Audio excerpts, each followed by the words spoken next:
last time on the Don and Mike Show. Tonight, Temptation Island, the last episode, and they had Mandy on the Regis show today. Mandy's the one with the cornrows? Yeah, and I bet that Mandy ends up being in Playboy. That might pay her $20. I hope it's Penthouse. Yeah. Oh, yeah, really. Wouldn't it be great to get a shot of her taking a leak? The Don and Mike Show. Don Geronimo and Mike O'Mara Show. Don Geronimo and Mike O'Mara Show. Hi, welcome to our show. Time to play beats. Okay. Hi, Don and Mike. You got the Don and Mike Show.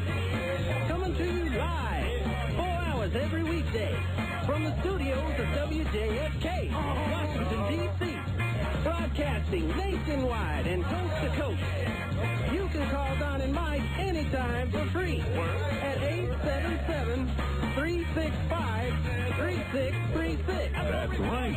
But turn your radio down. No who would you do calls. What? Don't call to play the name game. No calls to rape women. Oh, really? Don't ask when they're coming to your town. What? And don't call telling jokes. The Don and Mike Show. Can I have 10,000 marbles, please? What? The Don and Mike Show. You can get it. Okay. Hi, Don and Mike. Move to your left. Move to your right. The Don and Mike Show.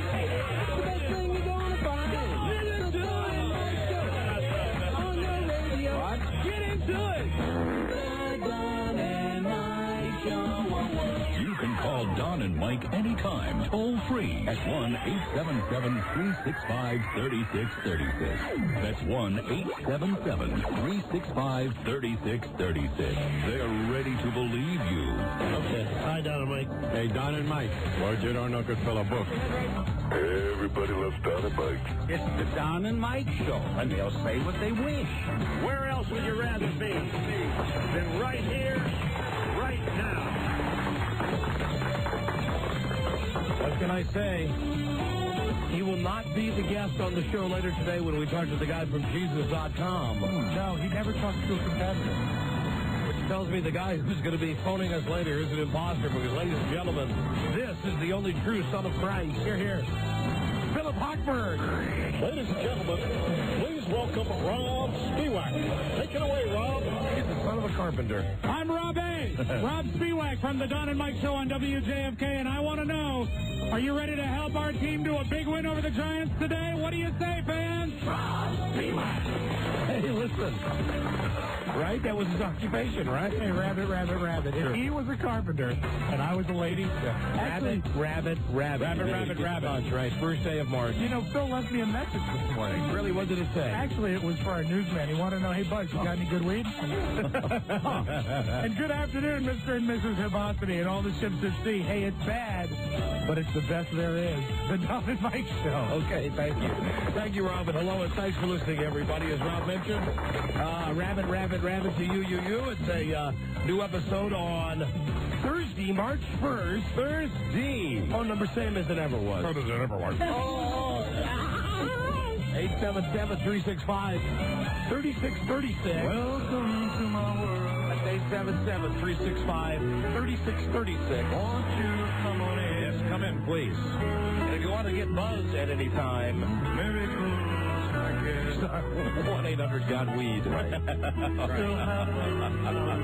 hi, Tony. Okay. Hi, Don and Mike. Hi, Tony. How's Junior doing? Hey, Don and Mike, where'd you don't know good fellow book?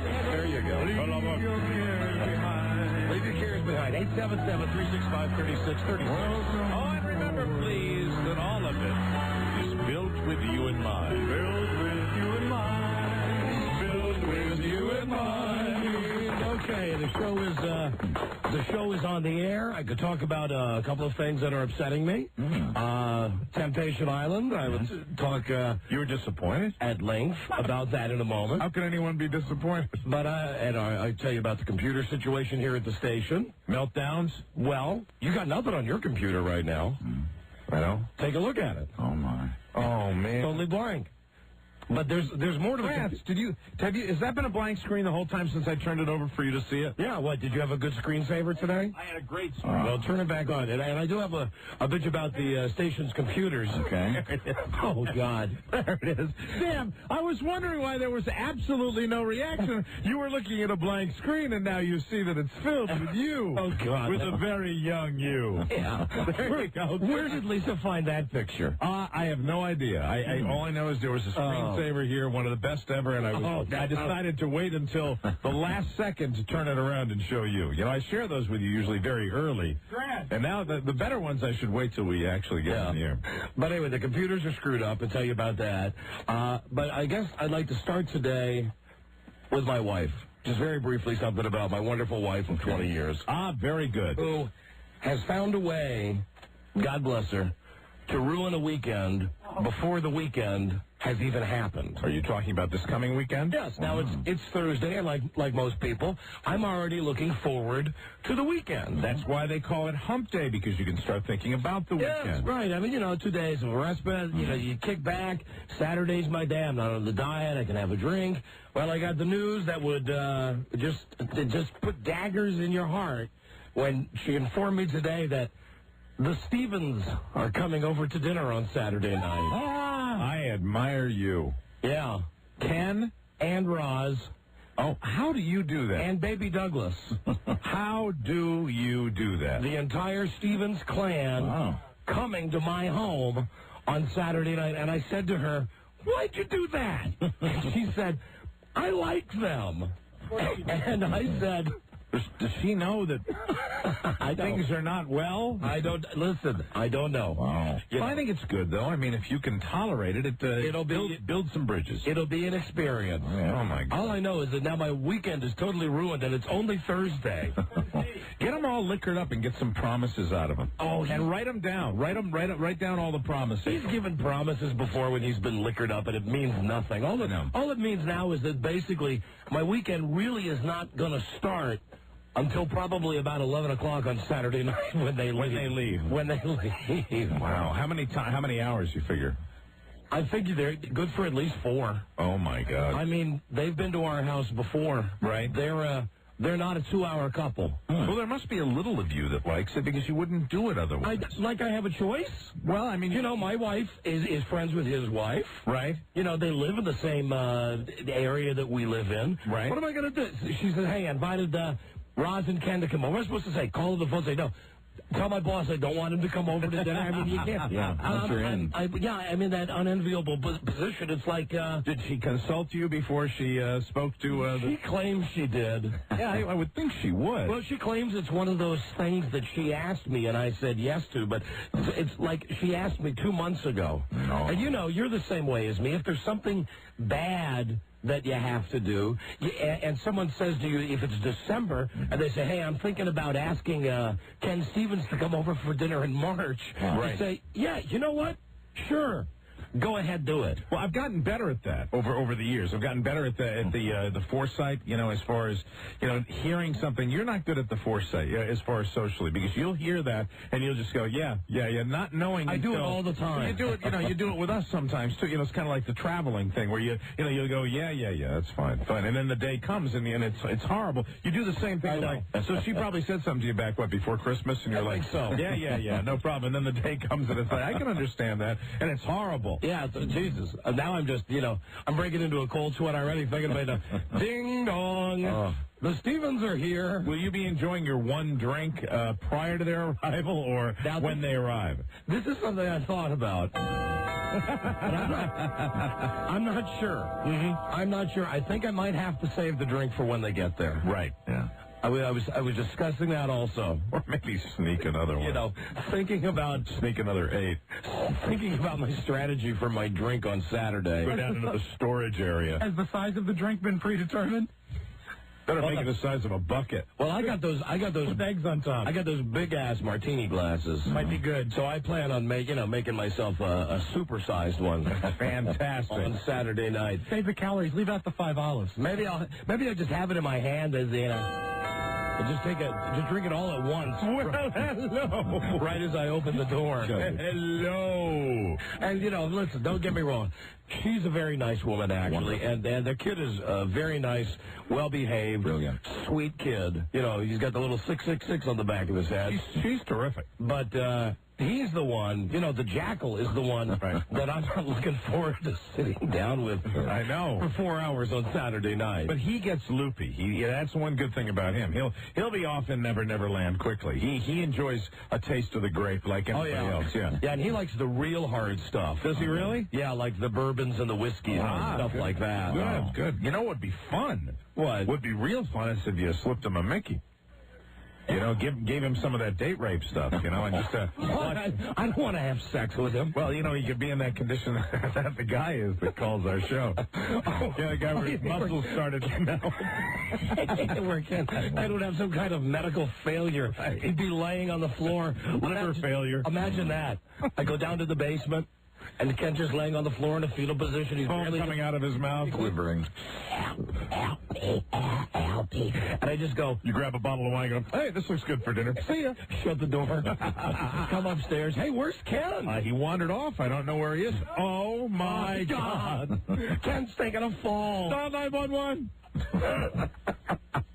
You're a better man than I am. I swear to God, I don't think I could handle it. I got no choice in the matter. But listen, as upset as I am about that FAUX, I am really, really pissed at that Temptation Island. Really? Yeah, really. You're not pissed? Well, of course you're not. You're easygoing Buzz. Happily ever after. Easygoing Buzz. No, you know what? I had mixed emotions about that. I was completely duped by the first couple. I mean, completely, because everything she had said was pointing to the fact that she was going to go off with her last date, and then, and he was obviously, I think, we could arguably, he was the biggest loser of all the three guys. And then when Billy Cleary came out, and he worked it out with Mandy, I was sure that the wild card couple, the girl with the Chihuahua dog eyes, I was positive that they were going to be the wild card. That I would have been more disappointed. I would have been more pissed off at Temptation Island if they had been the only couple that had split up, because she was the only one of all of them that I liked. She was the one I thought that really just stayed the course. I just wanted a breakup. That's all I wanted. I wanted Billy Cleary and Mandy to break up, and when they didn't break up, that would have been the perfect Temptation Island. And what a bunch of crap those guys were saying. What a bunch of total BS. When I was in the water hugging another girl, all I was doing was thinking of you. Yeah, and then you see him, who was, he was like really sucking face. Yeah, well, they, for the most part, they all were. But the first guy, is it Andy? I don't know the name. I'm not sure. Yeah, Andy. Is it Andy? Right. Andy, who was sitting there on his last dream date with the girl that he picked, just hating him. Didn't want to be anywhere near him. And then he goes on because he got dumped. Andy, in my opinion, is the one guy that if any woman, any of the single women, had showed any interest, Andy would have just been right in there. And I figured Andy was going to get the big dump at the end, and then she says, I want to spend the rest of my life. And he's like, I love you, I love you, I love you. Oh, I know, it was awful. 3 happy endings. Listen, just for the record, if you're going to give us a show... 3 happy endings that I thought were not entirely genuine. I didn't trust them. If you're going to give us a show that has couples with the possibility to cheat on each other, and if for 6 weeks you're going to show girls like putting their hands up the part of the guy's shorts right by his nuts, and you're going to see them laying on hammocks together and rubbing each other and licking stuff off people's nipples, well, then I want a breakup. I want a breakup. I really feel gypped. Did we ever determine if there was any intercourse at all on that island, if there was any illicit intercourse between the people that were couples and the people that weren't? I don't think you'd be able to find out, because maybe they would have edited it out anyway. I think there was, but you can't prove that because of the way the show was edited. Right. I think there was, though. Really, I think I could pitch a really good Temptation Island for Vivid TV. Where you see a guy sitting there, but you really follow him around. You surprise him. And you're like, or you surprise the women. Like, for example, you have a guy that's like going down to shower in the morning, and you have these beautiful women naked, all sudsed up in the shower. Yeah. Make it real temptation, because real temptation. You'd have to have hidden cameras everywhere. Yes. You wouldn't have a guy walking around with that big-ass 20 300-pound camera stuck on his shoulder. But make it triple X rated. Make it what people want to see. Make it for adults only. And, you know, the one dickhead proposed to his girl 10 minutes after they got off the island. That's Andy, right? Yeah, did you see that when they put that up on the screen? Andy wasn't taking any chances. No. Proposed there. Andy looked like at that beginning that he was waiting for the fall, because she said he was such a great guy. He was successful. He had his own business. Remember, she's like giving down the shopping list, and I'm saying she is so cruel. Was that the big-boned moosey girl? Yeah, big-boned moosey girl who I really thought was going to dump Andy. I thought she was the one that had a real big awakening. Well, it just sucked on ice, you know. And of all networks, I don't expect a happy ending from the Fox network. No, it should be carnage. They're the network. I would have, yesterday, and thank goodness I didn't say this, I would have bet on the air that 2 of the 3 couples would end up breaking up. And Billy Cleary, you know, with Mr. Angry, Mr. Macho Man, you know, he sits down like, you know, all the other people sit down and they're relatively civil. He sits down like Johnny Cave Dweller, who's just sitting there like, what do you want? You make me mad? You make me fight you? He's very Vanilla Ice-ish, don't you think? He is. Very Rip Van Winkle. What's his name? What's Vanilla Ice's real name? Robbie Van Winkle. Robbie Van Winkle. Hey, and what's the deal where they couldn't look at each other when they sat down? How come we didn't have a greeting? Yeah, you don't see each other for a while. They both sit down. They're like kind of looking at each other out the corner of their eye. It was a weird. I don't trust Temptation Island. I never trusted Temptation Island. I don't trust that couple, Billy and Mandy. That's the couple I don't trust. Well, they're broken up now, right? That they're staying together. Well, they said they're not together anymore. No, they said they're maintaining a hot. No, they said long distance show. I'm talking about something I heard after the show. Right. Or did what, on Channel 5 News? Yeah. I think that they said, or one of the shows. I thought that I heard that they are not together. We'll find out. Someone will tell us. Because at the end of the show, it said Billy's moved to Los Angeles to pursue an acting career. Hey, good luck with that. Billy Cleary show. Did Mike Landis stay faithful? and that Mandy was in Atlanta, but that they had a hot and heavy long-distance relationship. Right. Mandy was still the cutest, I think, of all the women. Absolutely. Hands down. Hello, Don and Mike show. Hey. Hey. Did you all catch the news right after the Temptation Island show? I think that's what Mike's talking about. I didn't watch Channel 5 last night. Billy and Mandy basically outed that Kaya and his girlfriend Valerie were completely ingenuine in their comments at the end of the show. They said that Kaya and or whatever his girlfriend's name was, were yelling and screaming at each other at the tops of their lungs. Just everybody on the island could hear it. Really?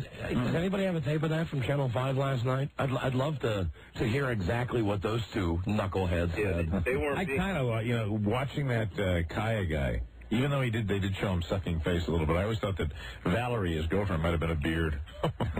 Really? Are you talking about be a fig? Yeah. Hello, Don Mike show. He's a model. Hey, Donnie. Hello? Don. Hi, you're on the air. Yeah, Mandy said she had an intimate moment. Does that mean, would that mean that she was with another person? Yeah, you know what? As a matter of fact, you're right. She did say, I shared an intimate moment. Yeah, now, is that moment like sitting on top of the sink? Could it be penetration? I was thinking, maybe. I mean, an intimate moment can be... Anal sex can be an intimate moment. Of course it can. Oral sex can be intimate. Mm-hmm. Holding hands could be considered intimate. Simply heavy petting. Right. Yeah, a gentle touch. Fingering. Right. Could be considered. In sharing a sandwich. Yes. Could be considered. It could be. Hello, Don and Mike show. Hello. Hi, Rob. Hey, buddies. Hey, buddy. Hi, you're on the air. Hey, yeah, do you recall about 2 weeks into that show, they had a report that no one cheated and nobody broke up? No, don't remember that. I remember nobody cheated. I remember there was no sex. I don't remember about nobody breaking up, though. Yeah, because that's what I heard, and I quit watching it after that. And then last night, it was really no surprise to me that all couples were together at the end, because I just said, oh, well, if they're going to stay together, it's not even worth it. The last segments, even though I was waiting to see what would happen, unbelievably boring. Yeah. I mean, they have to bring out the couple individually first, do the same interview, blah, blah. Just horribly boring. Hello, Don and Mike show. Hey, Don, the end of that show was so totally scripted. I walked out after the first two couples, although my wife kept watching it. I heard that they were losing sponsors because people didn't want to be involved with the show that was going to break up couples, and they weren't going to renew it if they couldn't get sponsors for the next one. So they told them, if you watched, every time, but right before they sat down, you got the inkling that one of the two was going to break it off. Yes. Then they sat down and said some really negative things, and you were ready for the hammer, and then they said, and I've decided that I totally love you. And I'm like, what? Yeah. 1, 2, 3, 4, all 4. Remember that show where the chicks had to ask their boyfriends to marry them right on the spot? Oh, you mean the Who Wants to Marry a Millionaire? Oh, no. I know what you mean. Yeah. Right. No, Who Wants to Be a Desperate Loser? Where they forced couples who were dating. Right. And one of them. Right in a row, they made all the guys look really pensive, like maybe they were going to do it, maybe they weren't going to do it, and then 4 in a row. 1, 2, 3, 4. They all got married, all happy endings. That show, parts of that show might have been real. The end was totally WWF. All right, and you didn't want happy endings, right? Well, I at least wanted reality. When I'm watching wrestling, I know it's fake. I'm happy with it. But don't tell me something's real and then script it at the end. I was ready to punch a hole through the wall. If something's fake, I'll watch it. I don't care. I'll watch soap operas. Just don't yank my chain. Thank you. I think most people would have liked to at least have one breakup. Well, I think it was based on the couple. There's one couple I wanted to see break up, and that was Billy Cleary and Mandy, because I didn't like Billy Cleary. I would have tolerated, it would have been A-okay for the blonde girl to break up with Andy, because I don't think anybody liked Andy. I didn't like but the third guy. I didn't like the third guy. The guy who was, he's a pretty boy? Yeah, with the girl with the Chihuahua dog eyes. I didn't care about him. I didn't want to see that the girl with the Chihuahua eyes get hurt because she was so good to him. She seemed to me to be the most decent of all of them, and that was the one girl I didn't want to see get dissed. But the other two couples, but I felt like we were duped from the beginning. I thought this was contrived, fake television from the very beginning. Hey, listen, I don't give a rat's ass about what happened. They could, all 6 of them could walk out the street and get hit by a bus right now, and it would not matter to me at all. The point is, they give you a show that's called Temptation Island, and no one was tempted. And please. Well, they were tempted, but they didn't. No one bit the apple. They all learned about their relationships, and bravo. Don't want that. I get that on the Lifetime channel. I don't know if you can get it. I don't. What they were looking for. I don't think they. It's not a show that can be put on regular prime. What would be so bad if one of the couples said, "Hey, you know what? I met this dude, I like him, and also I saw the videotape of you with the other girls, and I realized, you're kind of a dick." And the guy said, and you're kind of a douchebag. I think we should break up. But I think if you're really talking about this, and I know I said it jokingly about the Vivid TV, but I'll tell you, if you're really talking about Temptation Island, it's so white bread, it's so not controversial that you're not going to be putting couples in a situation that would really cause them to reevaluate their relationship. I would almost believe what that previous guy said, that they had some kind of advertiser boycott, or that they thought they were going to get bad press like they did with the Darvikanger, and that they actually said to these dopes, listen, even if you hate each other, just come out and say that you love each other at the end of the show. So I wouldn't doubt that. So that Fox doesn't get any bad press. Because, if the couples had broken up, today the headline would be, this is what TV has become. Well, I got news for you. That's what I want my TV to become. That's what I want. I don't want to watch that stupid show on CBS last night about the Italian guy and the fag guy. I mean, there's already enough fag shows on. There's already enough Italian shows on. Right. There's already enough dumb situation comedies on. I like my reality programming, though. I mean, Survivor at least is real. Survivor you get the challenges, they're physical challenges.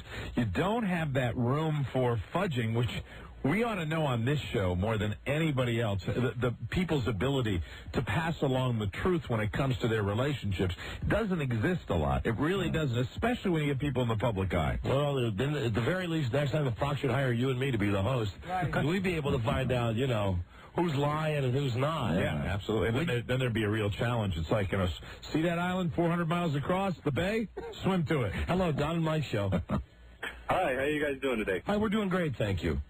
Yeah, I heard last night on Extra, I was watching Extra, and they said that, I don't even remember their names. The first couple that came up with the dorky guy who couldn't get any, and the big moosey girl? That'd be Andy, and I forgot what the girl's name was. Yeah. You didn't write a chart for this show, huh? No, I didn't. Sadly, I didn't. All right. She was still singing. She's actually still talking to the guy that she went out on her last date with, Tom. Well, you know what? The good thing about this is that eventually, if there is stuff like that happened, it's going to get out. Yeah, they'll be, they're public figures now, and they'll report on these relationships. Hello, Don and Mike Show. Hey, Don. Hi, I just was incredibly cheated last night.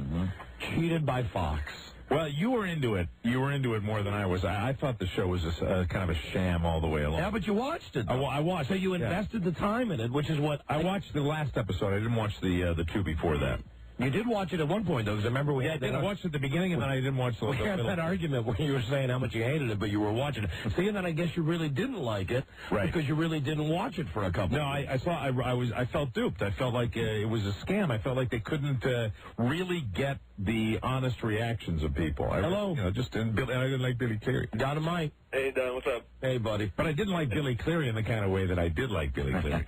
I didn't like him in the way where I wanted to watch it. Billy Cleary Show. Yeah. Billy Cleary here. Me sit down on bed. Me look like I got to fight. Yeah, good luck with that career in Hollywood. And now, here's Billy Cleary. Right. Billy Cleary stars in the Brian Bosworth story. Hi. This is Billy Cleary. My guest tonight will be... Hold the card up, please. Billy Cleary. Hi. This is Billy Cleary. Tonight I will be talking to Danny Bonaducci. Here on the Billy Cleary Show. That's all we have for you. Danny Bonaducci on the Billy Cleary Show. Hi. Brought to you by Preparation H. Hey, where's the Tonight Show music? Hold on. Can you grab that for me? It's the Billy Cleary Show.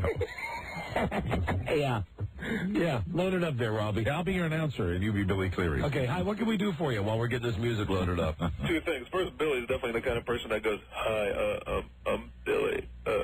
And second, when you were talking about how Mandy said that she had shared an intimate moment with someone else. Yes.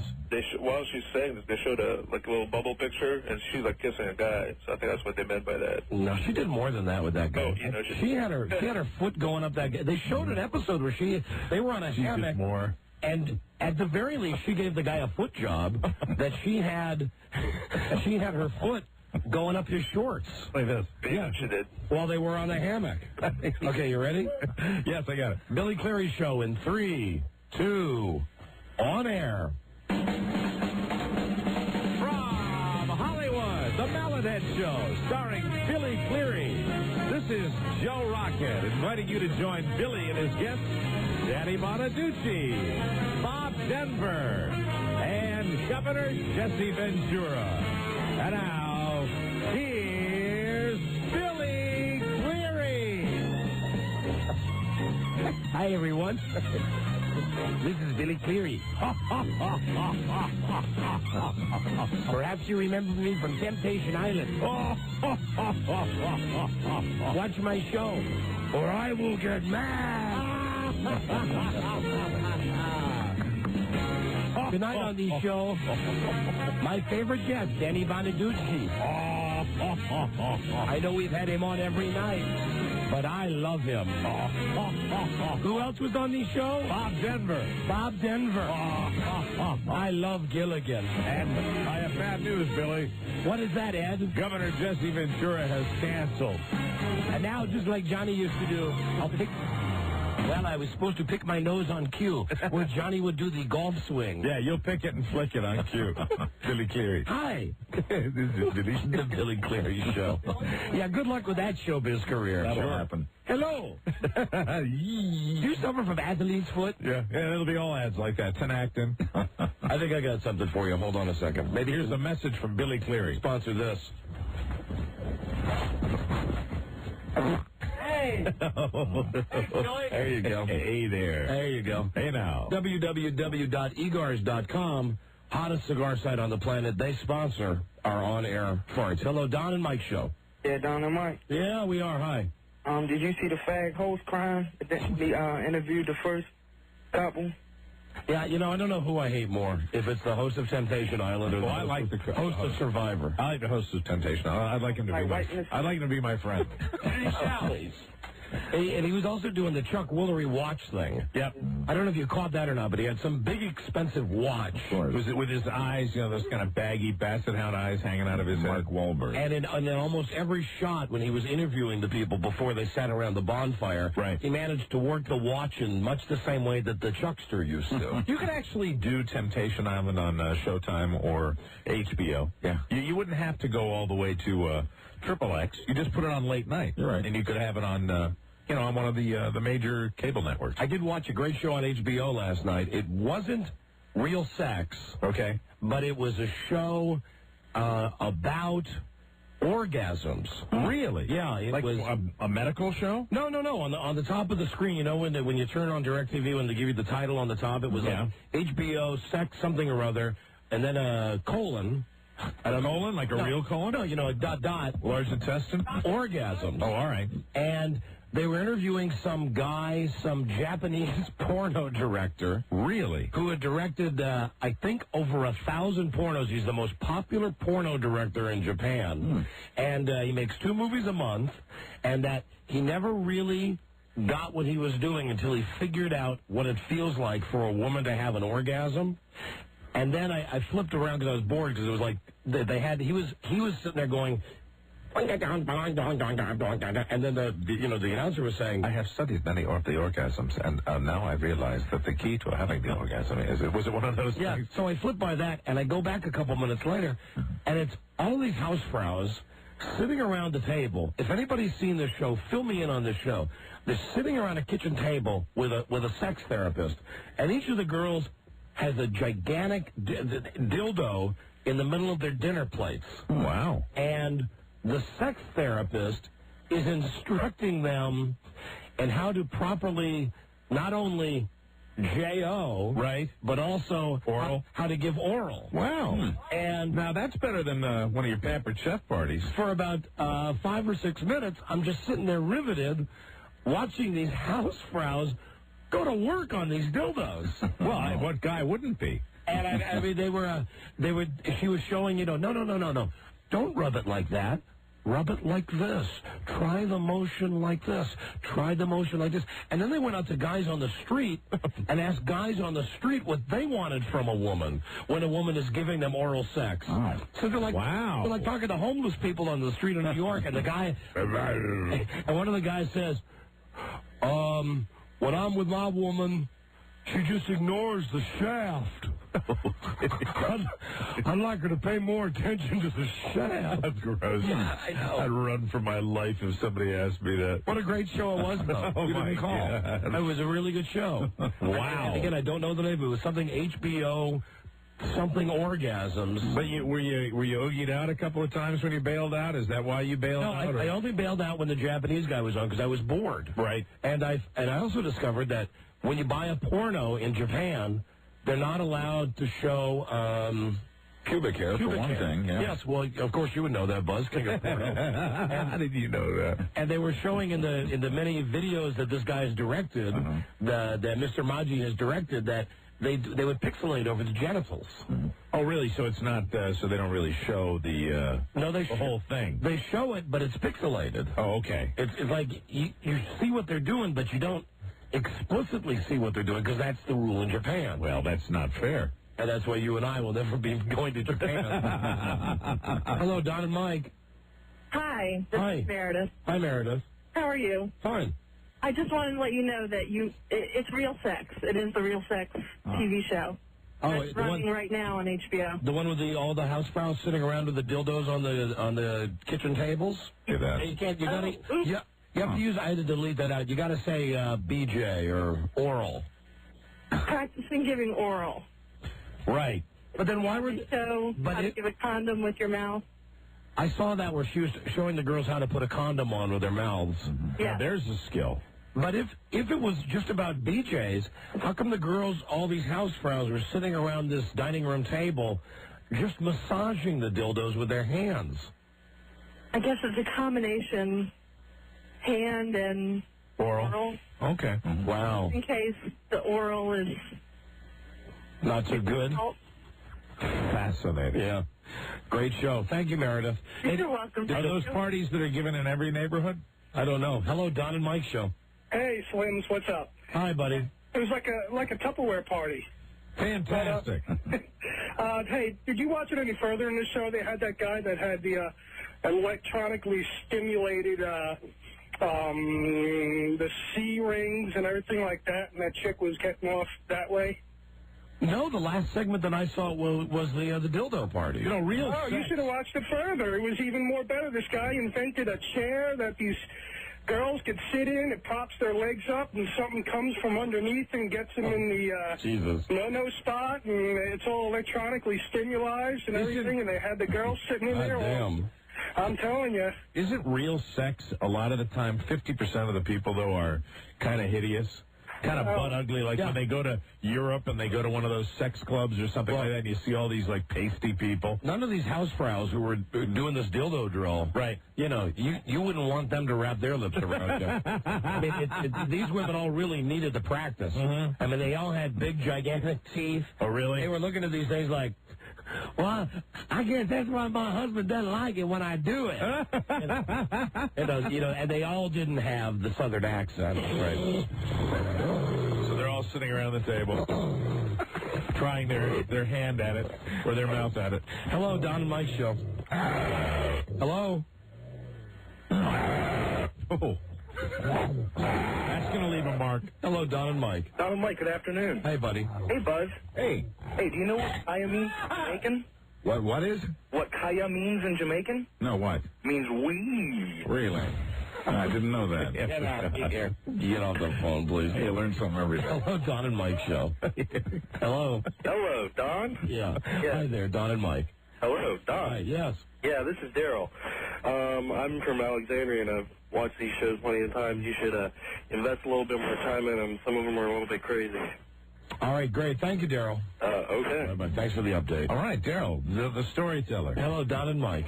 Hello, guys. The best part about that Japanese guy, I don't know whether you turned it before he got to it, but this is a guy that could actually make the women orgasm without even touching them. Did you see that? No, they were talking about it, and that's exactly when I got bored. Well, he would put his hand over these women's private parts, and they would just start shaking and quivering. It looked like they were going to cry. Well, how they were in some legit sort is of that? ecstasy. How legit is that, though? You know, especially if he's like a porno director. I mean, he's probably putting the show on. You see Karate Kid? You know, wipe on, wipe off. Pat Morita. It was crazy. Anyway, I just thought I'd let you guys know that. Thanks. All right, goodbye. Have a good one. See you later. One more call. Hi, Don and Mike show. Hi, buddy. Hey, buddy. Hey, is it just me, or was Kaya always glowing, and did he always look stoned? Well, let's ask Buzz about that. I think there was just a dumb look on his face. Yeah, I think that kind of stupid. Hey, have you seen the TV commercial for the dinner, like a frozen dinner, where they have like Sally, Jesse, Raphael, Little Richard? Yes. And it's Sally, Jesse, Raphael, Little Richard. Is it Emerald Lagasse? No, it's They have all these people that say when you serve ours, Pat Morita. You're all Pat Morita and Pat Chuck Morita Woolery. and Chuck Woolery. Says it has broccoli in it, and you put a carrot in it. Right. It's a very strange commercial. What is it? Is it an Old Navy commercial, or is it a commercial for food? It's a commercial for food, and the whole point of the ad came. It's a sloppily done commercial. Otherwise, we would remember all the details because I think it's pretty brilliant. It's brilliant, but it's sloppy because we don't remember what the theme is. You know what I mean? The theme is at dinner time, everyone comes together. And everybody becomes family, and you have all these people that are unlike each other. And at one point, Pat Morita tries to fight somebody. He tries to pick a fight with Little Richard. Sally Jesse Raphael says, Little Richard, help Mr. Miyagi set the table. And he puts one fork down and says, there, I help. And they get into it a little bit, and you see Mr. Miyagi go into that fighting pose. Wow. I mean, it's hysterical. It's so strange. But unfortunately, I don't remember the slug line or the product. So It's Lipton. It's a Lipton food festival. Is it Lipton? Yeah, well, Rob would remember that. Yeah, Rob. See, Rob, I don't have I have the average brain. You see, I still think it's a sloppy commercial. I still think it's like the Old Navy commersions. No, it's not Old Navy. Well, I know it's not Old Navy, but it's the same concept of the Old Navy commercials. Let the runway be your car. Yeah, where they have they have Wheezy and George Jefferson running around with parasols. And that beautiful lady with the big glasses. The lady who looks like Harry Carey. I think she's a designer. Right. And that atrocious whore from Will and Grace, who was in the last one. And Morgan Fairchild was in them for a while. Yeah, that's right. They always get like real B, C-list celebrities. So I hope, I'm sure you do too, that the Lipton commercial stays with it. If they actually use other odd families together, that'll be very funny. For my money, Little Richard sells product. All right, thank you. Listen, we got a break, and Rob fears that we're very close to giving away this money with the secret sound, and I'll tell you. A different psychological move that I sense from Rob Spiewak today. A different reason he's angry at the audience today. Really? Before the show, he confided in me he is angry with our audience. Normally he's mad when they win. He hates them to win. Now he's mad because nobody's won. Because it's so obvious. Oh, okay. So send him into a real meltdown if you win. Yeah. So now if someone wins, either way. But if you really want to get him mad, mess it up. He's going to be mad either way. Of course. Normally he roots against the people who play the contest. He was saying to me before the show, really, we're just standing there, and he goes, man, we better get a winner today. Right. I can't believe no one's got this. God, how stupid are these people? So, in other words, if we do get a winner today, Rob's reaction will be, finally. Yeah, right. That'll be his happiness. Finally. And if we don't get a winner, then you're going to see the mad Rob A. What is the deal? Idiot. Thank you. Poor. Idiot. C-word. All right, so listen, either way, let's make Rob mad, either way. Yeah. Because he'll be mad if someone wins. He'll be mad if someone loses. That's a great idea. Secret song number 6. I do have to agree with the boy, though. We've really, really honed and refined this for you. As far as, everybody should know it now? Yeah, I think so. So we who are in the great unwashed, say, not a chance. I think people are still out there, like me, that have no clue what that song is. Okay, can I just give you one hint? Are you giving a public hint? Another hint? Yeah, a public hint. Fine. I'm remembering all the other hints. I'm like everybody else. I remember... Okay, no. This is very easy to research.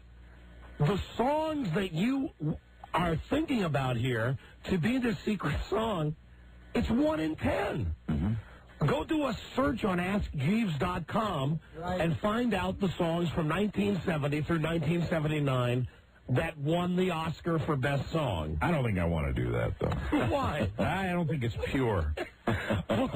Listen, I want my ass, Jeeves, to be right up here. I guarantee it ain't by Donna Summer, as somebody guessed yesterday. You got it, right, Buzz? Yes, I think so. Buzz, I can tell you something. Yeah? I lied to you. Oh, really? You don't have it. You don't have it. Okay. How Deep Is Your Love never won the Oscar. Oh, okay. No, it did not. So I was even playing a game with Buzz the other day when you didn't see the sign. Buzz held up "How Deep Is Your Love" and I gave him a big thumbs up. Yeah. Yep, that's it. Ah, How Deep Is Your Love? All right. So yeah, you're right. 1 in 10. Well, you've just. I'm sure that somebody's going to do that. So do it. Be the 100th caller now. You win $500 at 877-365-3636. Number 1 Arbitron rated, The Don and Mike Show. Flop the nut straight.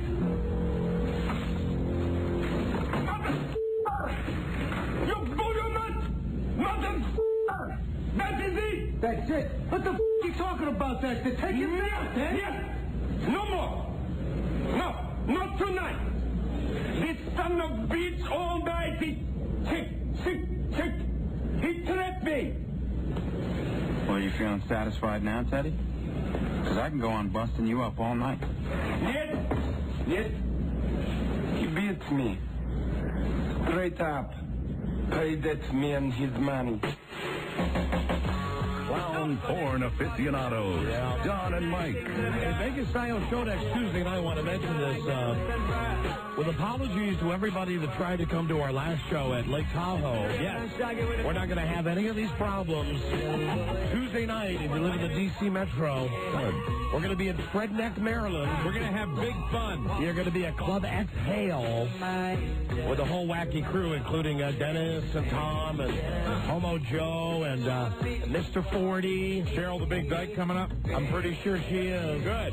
I think the whole goofy pack is going to be there. And we're going to have the Nude Feud. Hey. And we're going to have the Underwear Fashion Show and all the stuff that you like at a Las Vegas style show. Yeah. So come on out. And I think we're working on a deal with a club.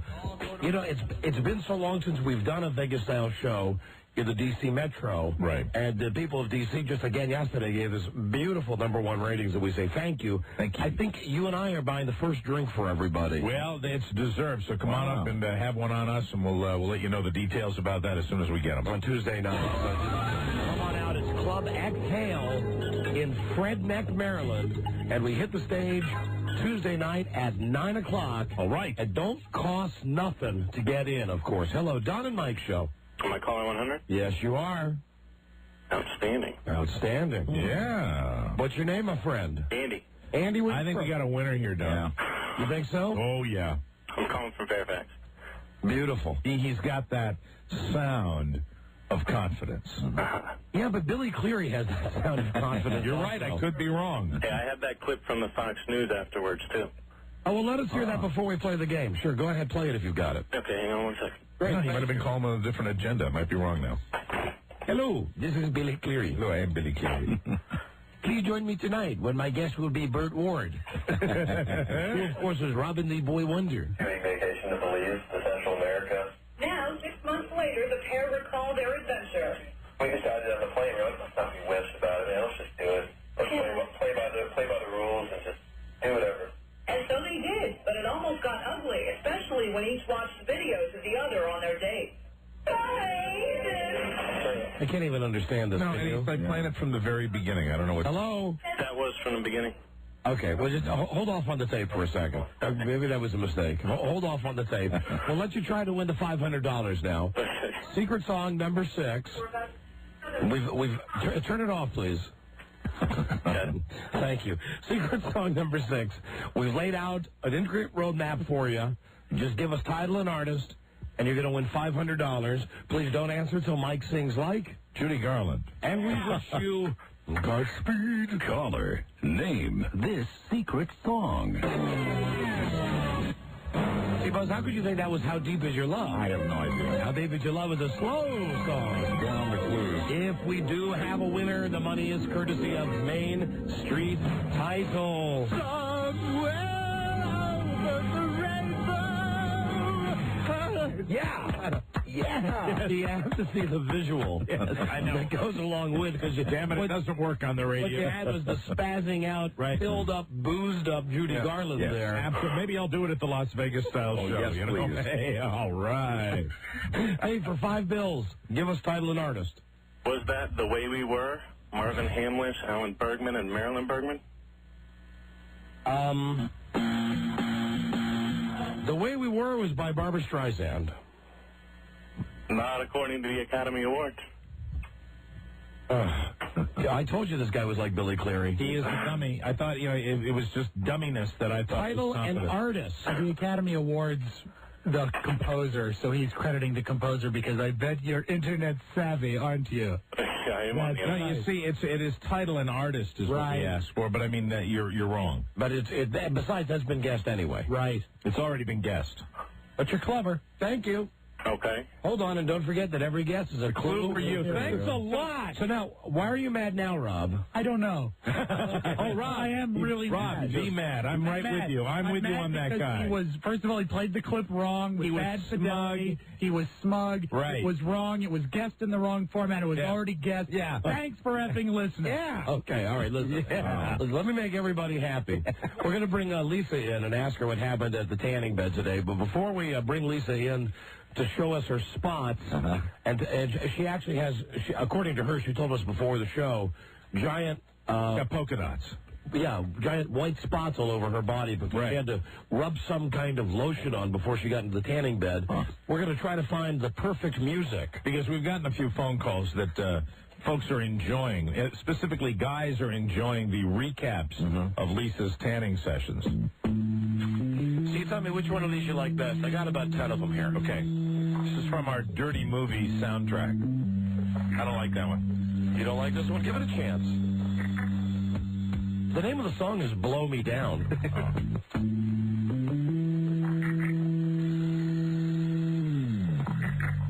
This would probably be the part of the movie where they're just kissing. Oh, they never kiss in those movies. All right, yeah. Let's go to cut number 2. All right. Stiffed. Like that. There's that 70s guitar. Yeah. All right, I got that's a good one. Let's go to Seduction. Okay.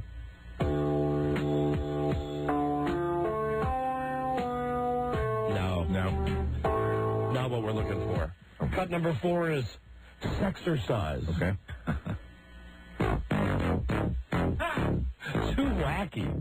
Yeah. Too much of that heavy synthesizer. Too wacky to be in a porno. I mean, maybe if you had a clown porno. Yeah. Oh, perfect. All right, let's try. It got there. It was getting there a little bit. Yeah. Bam, bam, bam. Love Muscle, cut 5. They're all the same. They all have that. Well, this is actual real music from real adult films, classic adult film music. All right, maybe you'll like the next one. Okay. I know you'll like the title. Pearl Necklace. Oh, God.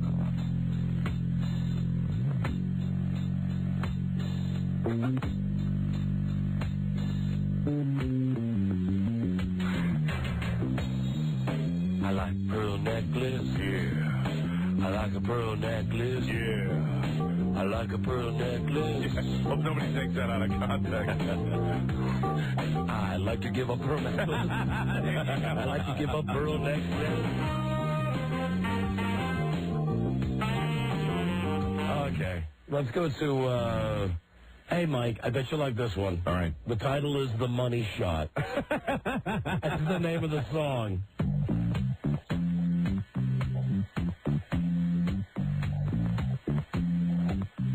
They all start the same way. Yep.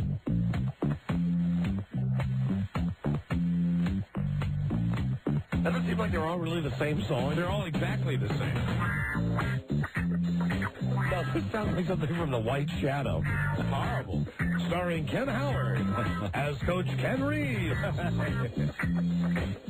With Coolidge. Salami. I'm just hoping that there's one on there that's going to wow us. And Go-Go Gomez. Okay, let's try Bottoms Up. Boom, boom, boom, boom, boom.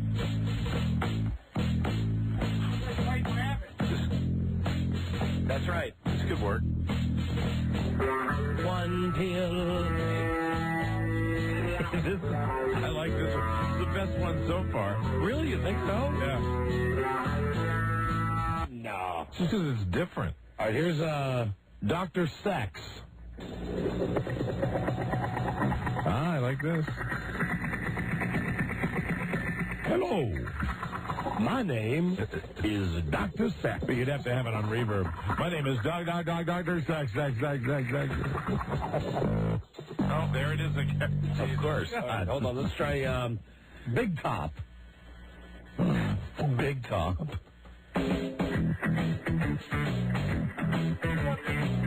No, that's just like a bebop beat. It's like gangbang music now. Really? Wait, that's what you play in your house when that goes on. Yeah. How about Private Dick? Cut number 8. Private Dick.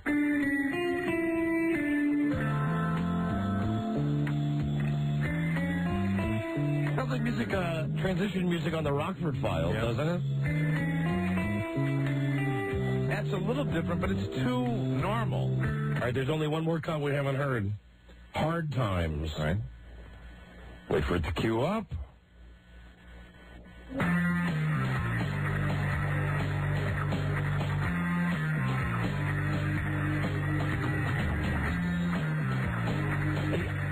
could smash that CD and I wouldn't have a problem I with go it. with number one. This is my choice. The first one, Blow Me Down. Just because it's like generic. Yeah, and it's what we have. I mean, sounds like a porn film. You'd like number two? Got the guitar in it. That was one of my favorites. And Rob liked number two. All right, tell me what you think of this one, Mike. Stiff. Yeah, because it's got the guitar. Rob's right. It's got that little... That gets right to it. You see, it doesn't waste time with an intro. Now, we didn't get very far in this one either. Let's see what happens here. This has got good momentum, and then when she gets to the best part of the dance story, then you could go to cut one. No, it's too fast.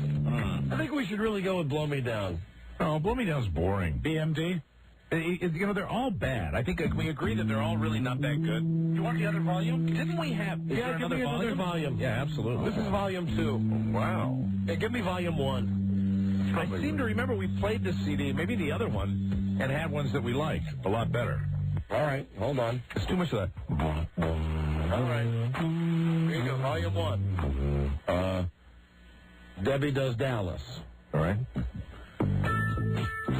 We played that for a long time. But you can't argue with that. It used to be the standard, though. I mean, that is, when you're talking about that kind of music, that's perfection. All right, hold on. How about cut 2? Okay. I Like to Watch. The first CD blows the other one away. The second one that is already better. All right, cut number 3, Taboo. Taboo. Okay. Yeah, Taboo. See, at least the other ones have, they have something. All right. So play that a little longer. Does it get any better? All right, I'll give it a second here.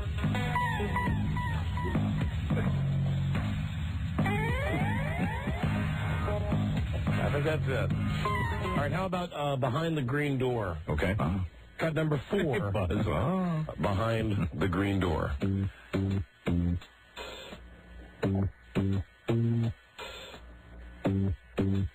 They love their little boom, boom, boom. They do. Let's try, It's nice that they put more energy into the soundtrack. I mean, don't these people have pride?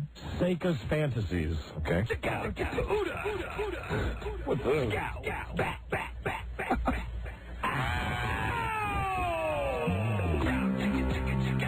No, absolutely. Horrible. No. Rob was giving you a thumbs up on that one. All right, I'm going to go try one more on this. Deep Throat. Okay. I know this is from Deep Throat or just the name of the song. It's from the movie. From the movie, Buzz. Is it really, Buzz? Yeah. All of these are. That is the 70s cheesy. But those first cuts up at the top of this album, you can't argue with them. I'm afraid we're going to have to stick with the old, tired, and true Debbie Does Dallas. So let's welcome into the studio now to talk about her day at the tanning beds, our very own lovely Lisa. Here she comes, strutting in. Guys, gentlemen. Guys, you want to set your beach towels out right now. Right. Get that Neutrogena moisturizing lotion. So, Lisa, you went back to the tanning bed. Yes, I did. I went against your advice, to stay away for a little while. Right. And I got in there, and, a girlfriend of mine runs the place, and I got to pick which bed I wanted to go in. I picked the one with the face tanner. So it concentrates stronger bulbs on just your face, and went in for about 15 minutes, about what I did the other day. Boy, your arms and your hands even are red. Look at the palms of her hands. Yeah, the palms of my hands. So weird. You don't really get sun on the bottom of your hands. You got burned on the bottom of your hands? Well, they got a little pink, and I'm sitting at lunch right afterwards, and my palms are itching. They itch like mad. I just rub it. Are you sure they're using the proper equipment at this tanning salon? Oh, absolutely. I've been there, lots of times. All right. So tell us about the cream you had to apply to your body today. Okay, so this lotion. Now, mind you, I use this generally when I have a base tan, not to get my base tan. So you use General Lee? General Lee. Generally. Mm-hmm. I didn't know there's some kind of new lotion. Through the window, yeah. Okay, very good. And it has what they call a tingle factor. So when you put it on, you get under the light, it burns. Like your skin literally is tingling, and it turns bright red. You can even feel before you get in. It's already starting to tingle. It burns. It burns. It burns real good. Right. So I'm in there for 15 minutes, just lounging, laying around. And remember, I do go in the nude. That's important. You want to say that again, please? When I go tanning, I put on lotion all over my body, and I go in the nude. All right. Would you mind that gentleman? She tans in the nude. Would you mind just one more time? Let me just turn the music down a little bit. Sure. I put lotion all over my body, and I get into the bed, and I am in the nude. Okay, thank you. Then he brings the music back up. You got to bring it up like more dramatically, would you? Can we try this one more time? Okay, if you want. Okay. Because you really make the... All right, so tell us what happens again. I put lotion all over my body, and I get into the bed, and I am completely nude. All right, then what happens? So I'm in there, and when you have the headphones, you know, you can listen to some just hanging out. I get out.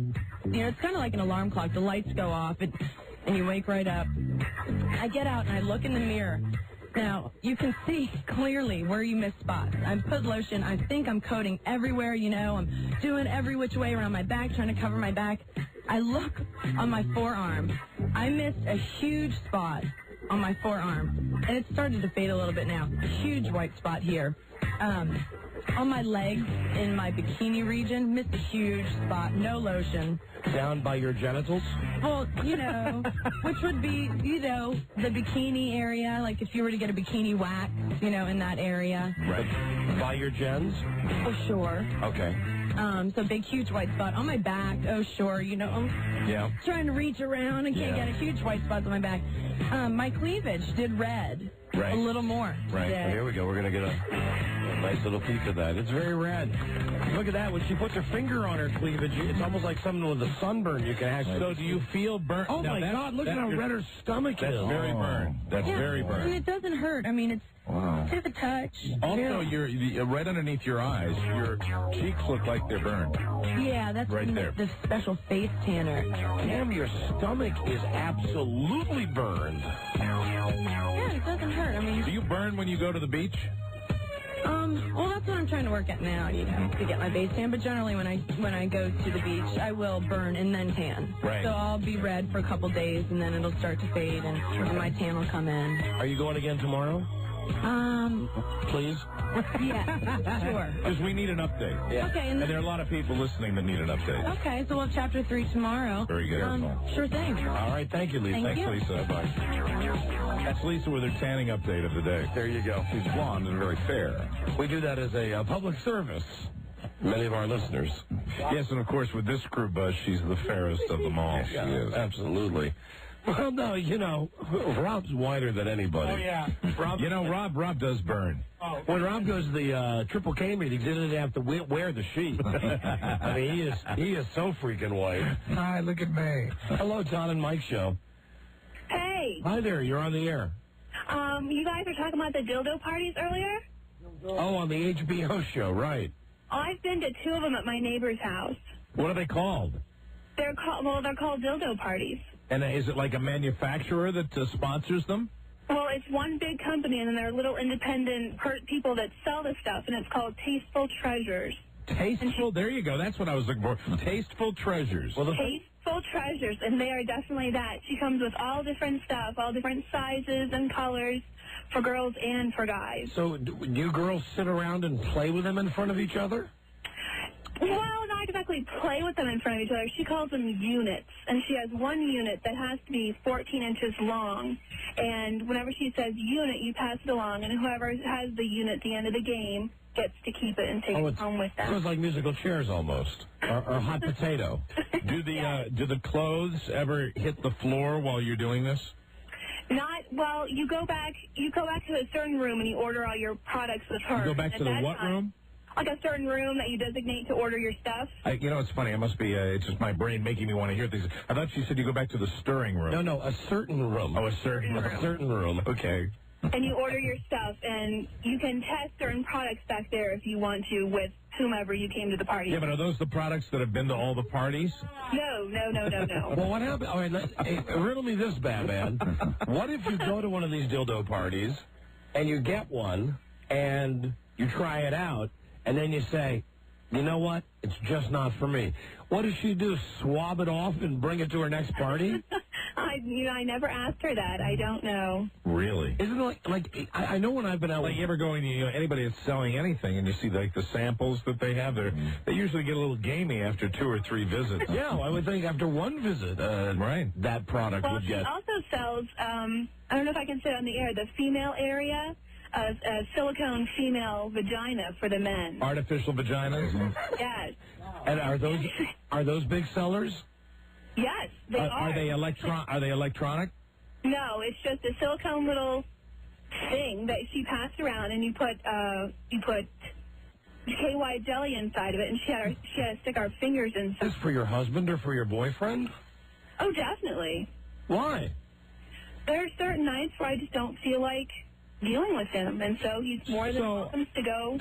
To use the plastic vagina. So really, what he's doing is J-O-ing, but in fact he's using, a device. It looks like a looks like a bagel, right? like a plastic bagel. A bagel. Yeah. No, it more looks like it's kind of like a tube, only it's shaped like a woman for Oh my God! How much is the plastic vagina that you put jelly inside? That was $34.95. $34.95. Did you buy one for your husband? No, I didn't personally, but my neighbor did. What has she said about the plastic vagina? What has she said about it? I mean, good reviews? Are the reviews coming in? They're nothing but good. She loves it, and so does her husband. She listen, honey, I could not imagine anything grosser than, and I'm used to being turned down, for a variety of reasons, whether it's, I got up too early this morning, or, I'm too tired now, or, that time, or whatever. I could never, first of all, I could never picture Freda saying, I'm not in the mood, but here, she reaches into the drawer and goes, here's your plastic vagina. And second, could you picture having sex with a plastic vagina? Well, yes. My neighbor does it as her husband does, and she loves it just as much. If it was, simply if it was part of my wife's thing, and it was simply as opposed to doing that, you know what I mean? If it was doing that, I wouldn't mind seeing what it felt like. Gross. I mean, you know me. I'm very experimental that way. You wouldn't do it in front of your wife, though, would you?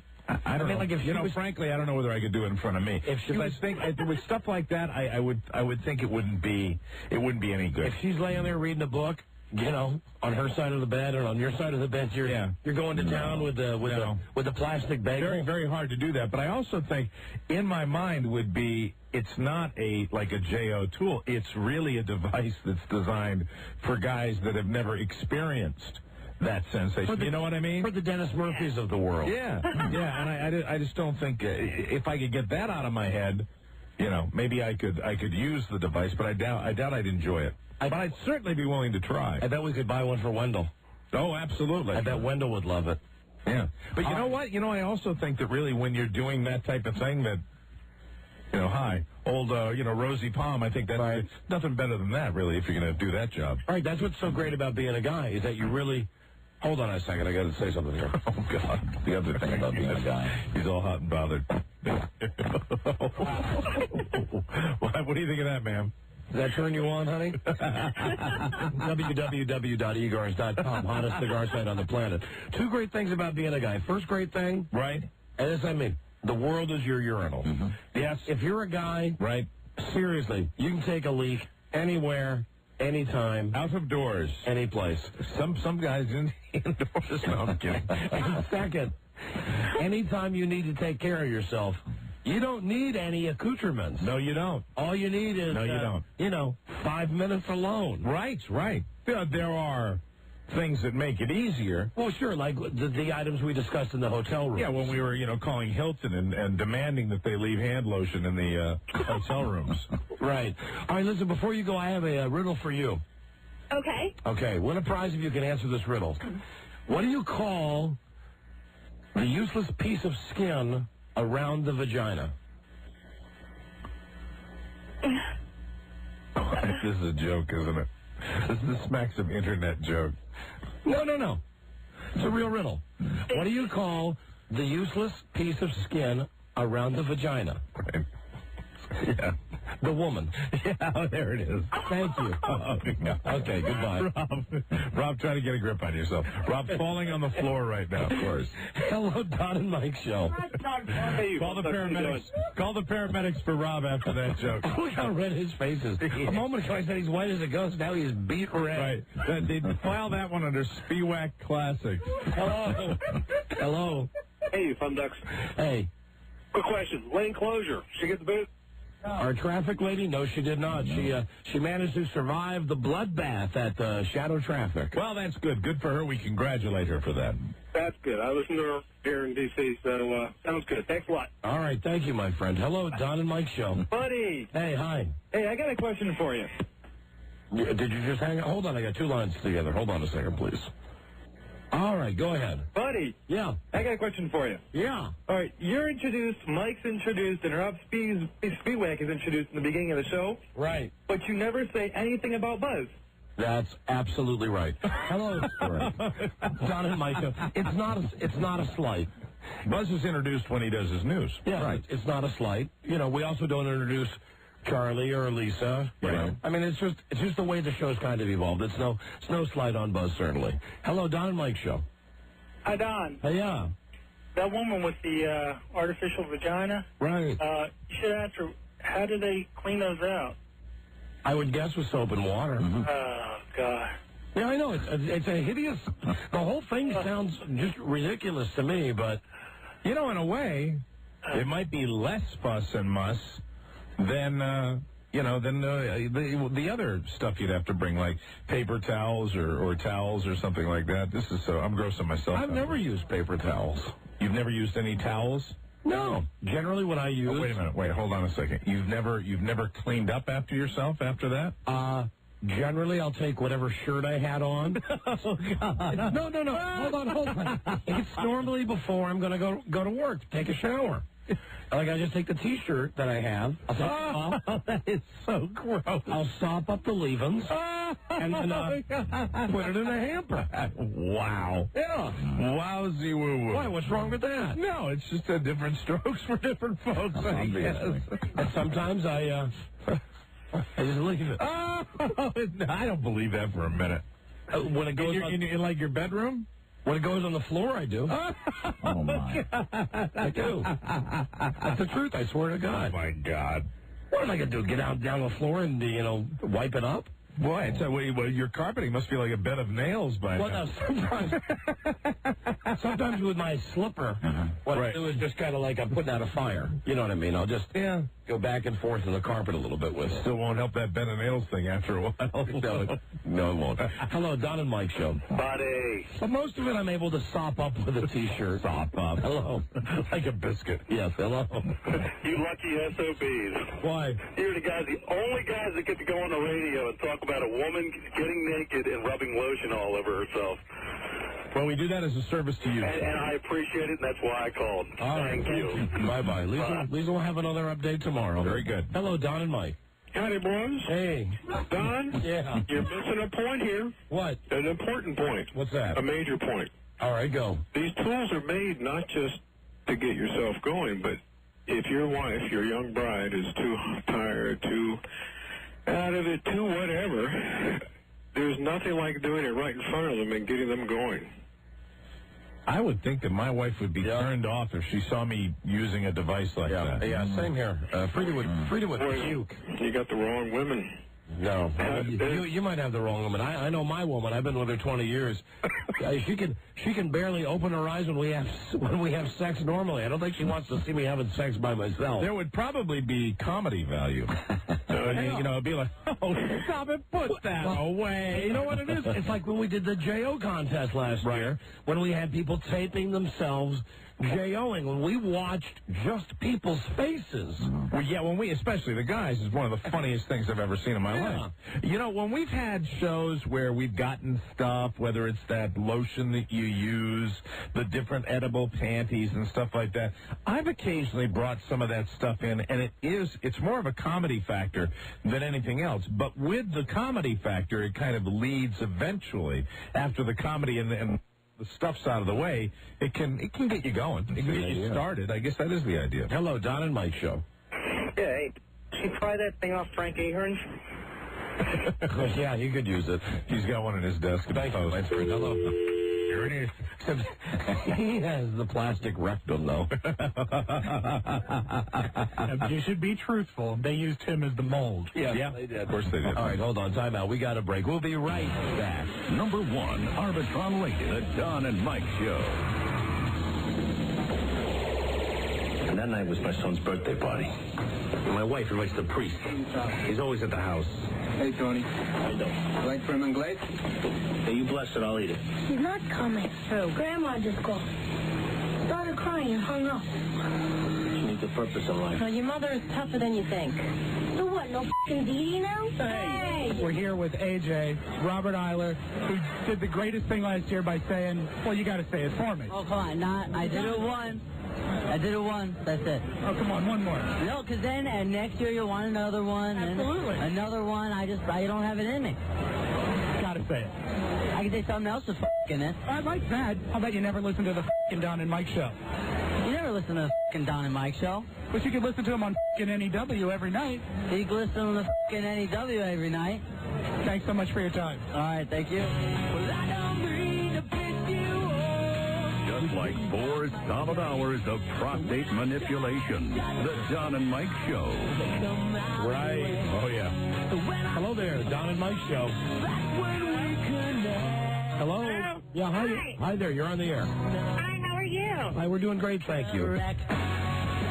Can you speak up a little bit, ma'am? I'm sorry, is that better? Yeah, hi. What can we do for you? Well, I have a question for the resident JO expert. Well, who wants to take it? We all are experts. Well, the more input I get, the more helpful it will be to me, and I appreciate it very much. All right, go ahead. Yeah. Okay. How can we help you? This weekend I was out of town for 3 days. I consider myself to be the Mark McGuire of J.O.ing. I don't know if you're familiar with Mr. Mark McGuire, if you're much of a sports fan. Yes, I'm familiar with him. Well, for the purposes of this discussion, call me Sammy. The Sammy Sosa? Absolutely. And Buzz? Yes? Who would you be? I don't know. Who would I be? Since you're doing sports analogies. Who's the dude who died? He'd probably be the Lou Gehrig. Right. The Lou Gehrig of J.O.ing. Today I consider myself the luckiest man. Buzz would be the Roger Maris. Of J.O.ing? Yeah, absolutely. No, the Joe Torre of J.O.ing. We got the Sparky Anderson of J.O.ing. Yeah, pick an old guy, by all means. It's got to be Sparky Anderson, the Casey Stengel. I am all of 4 or 5 years older than you. So you say, Buzz. All right, how can we help you? Okay, here's my question. Yeah. I'm out of town for a total of 3 nights, right? Right.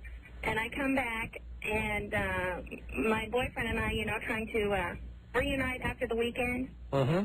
And I reach down there, and he's completely chapped. Like chapped lips or something. You mean it's red and irritated down there? Yeah, I mean, rough to the feel. It was dark, I couldn't see, but definitely the way it felt. And I was like, what is he might have made a tragic mistake and used soap. He might have done it with soap. It was his statement that he did it so much, he pretty much rubbed himself raw. Well, if he was using nothing, that is an entirely plausible story. I don't understand how it would get How rough, much would though. you have to do that to rub yourself You'd raw? have to do it. Well, first off, he must not be very good at it. He must be very clumsy. Well, that's all he does. He prefers that to me, and that's pretty much he does that quite a bit. Wow. Can't blame the guy for being normal. Okay. No, I don't blame him. I don't have any problem. If we had a normal sex life, it'd be one thing. But how much would you have to do that to rub yourself raw? I think you'd have to. I think it has more to do with his technique, or perhaps he introduced something that might have been a lubricant at the time, but then dried his skin out. Like a Brillo pad? No, like maybe soap, like liquid soap would do that. And it's also I don't know this from experience. Right. It's entirely a possibility that Did he watch porno when he was doing this? Oh, yeah, my computer is about to crash. With all Well, wait a minute. What was his, well, that's bad if he's using the computer for porn. What was the, You should buy him some DVDs or let him rent movies. That Internet's a scary area. You know, hey, listen, honey, what you've said right there, that could very much explain it, why it would be so red and chapped, and I'm going to give you my expert analysis. Okay. If your husband is trying to do this on the computer, your average computer takes so long to download, you don't get real-time movies, you just get an image. And usually when you're at a computer, you're not close to a comfort zone for that type of activity. You're sitting in some sort of office chair. You can't spread out. You can't relax. Right, you can't put your feet up.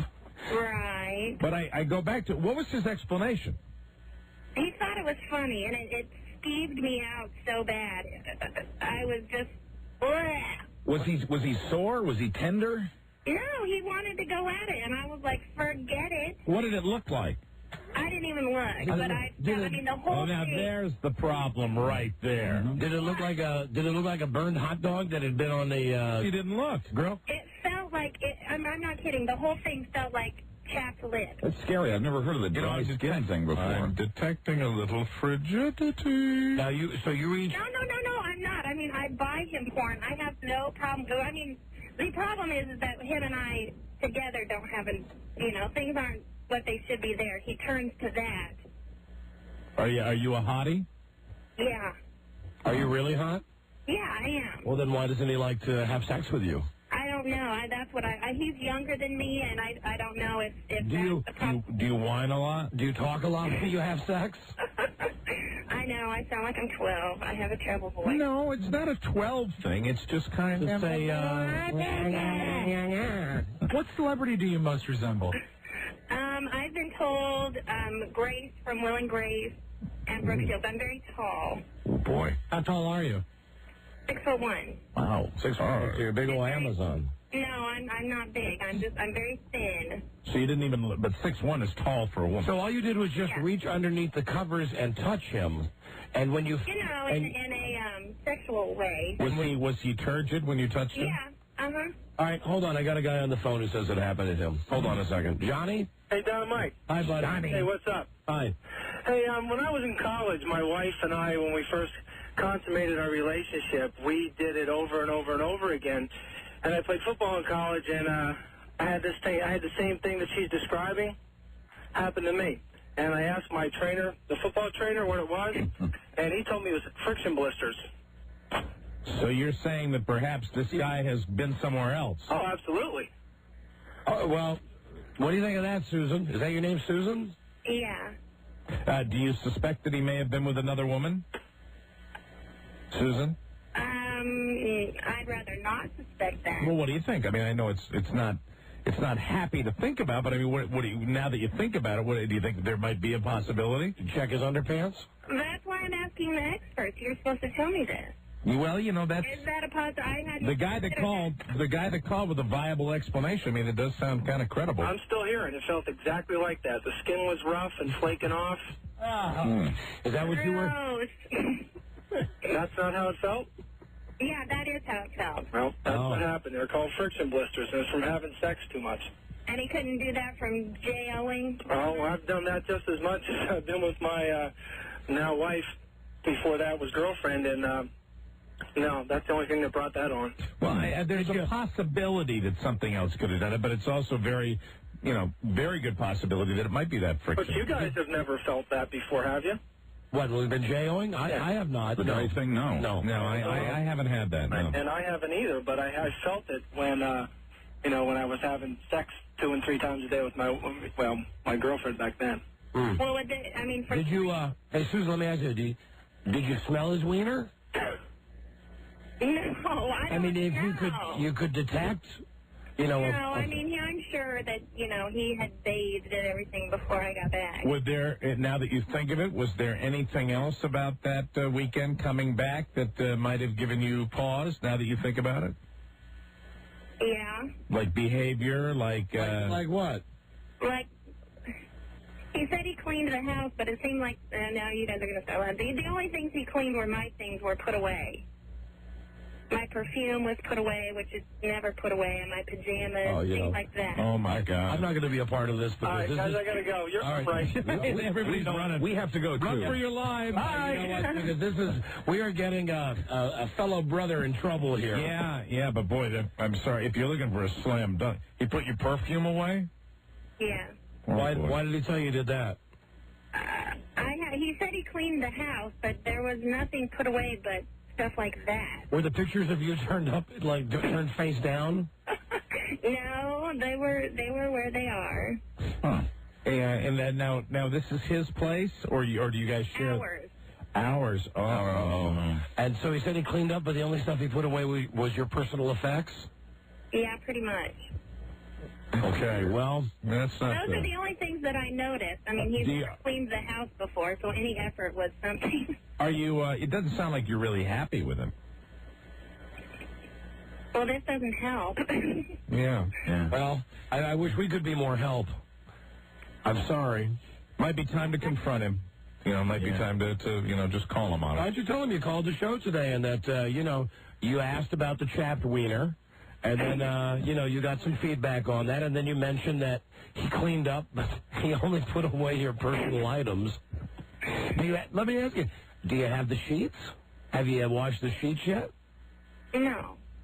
Well, I don't know if he did. Have you looked? The same sheets are on there as when I left.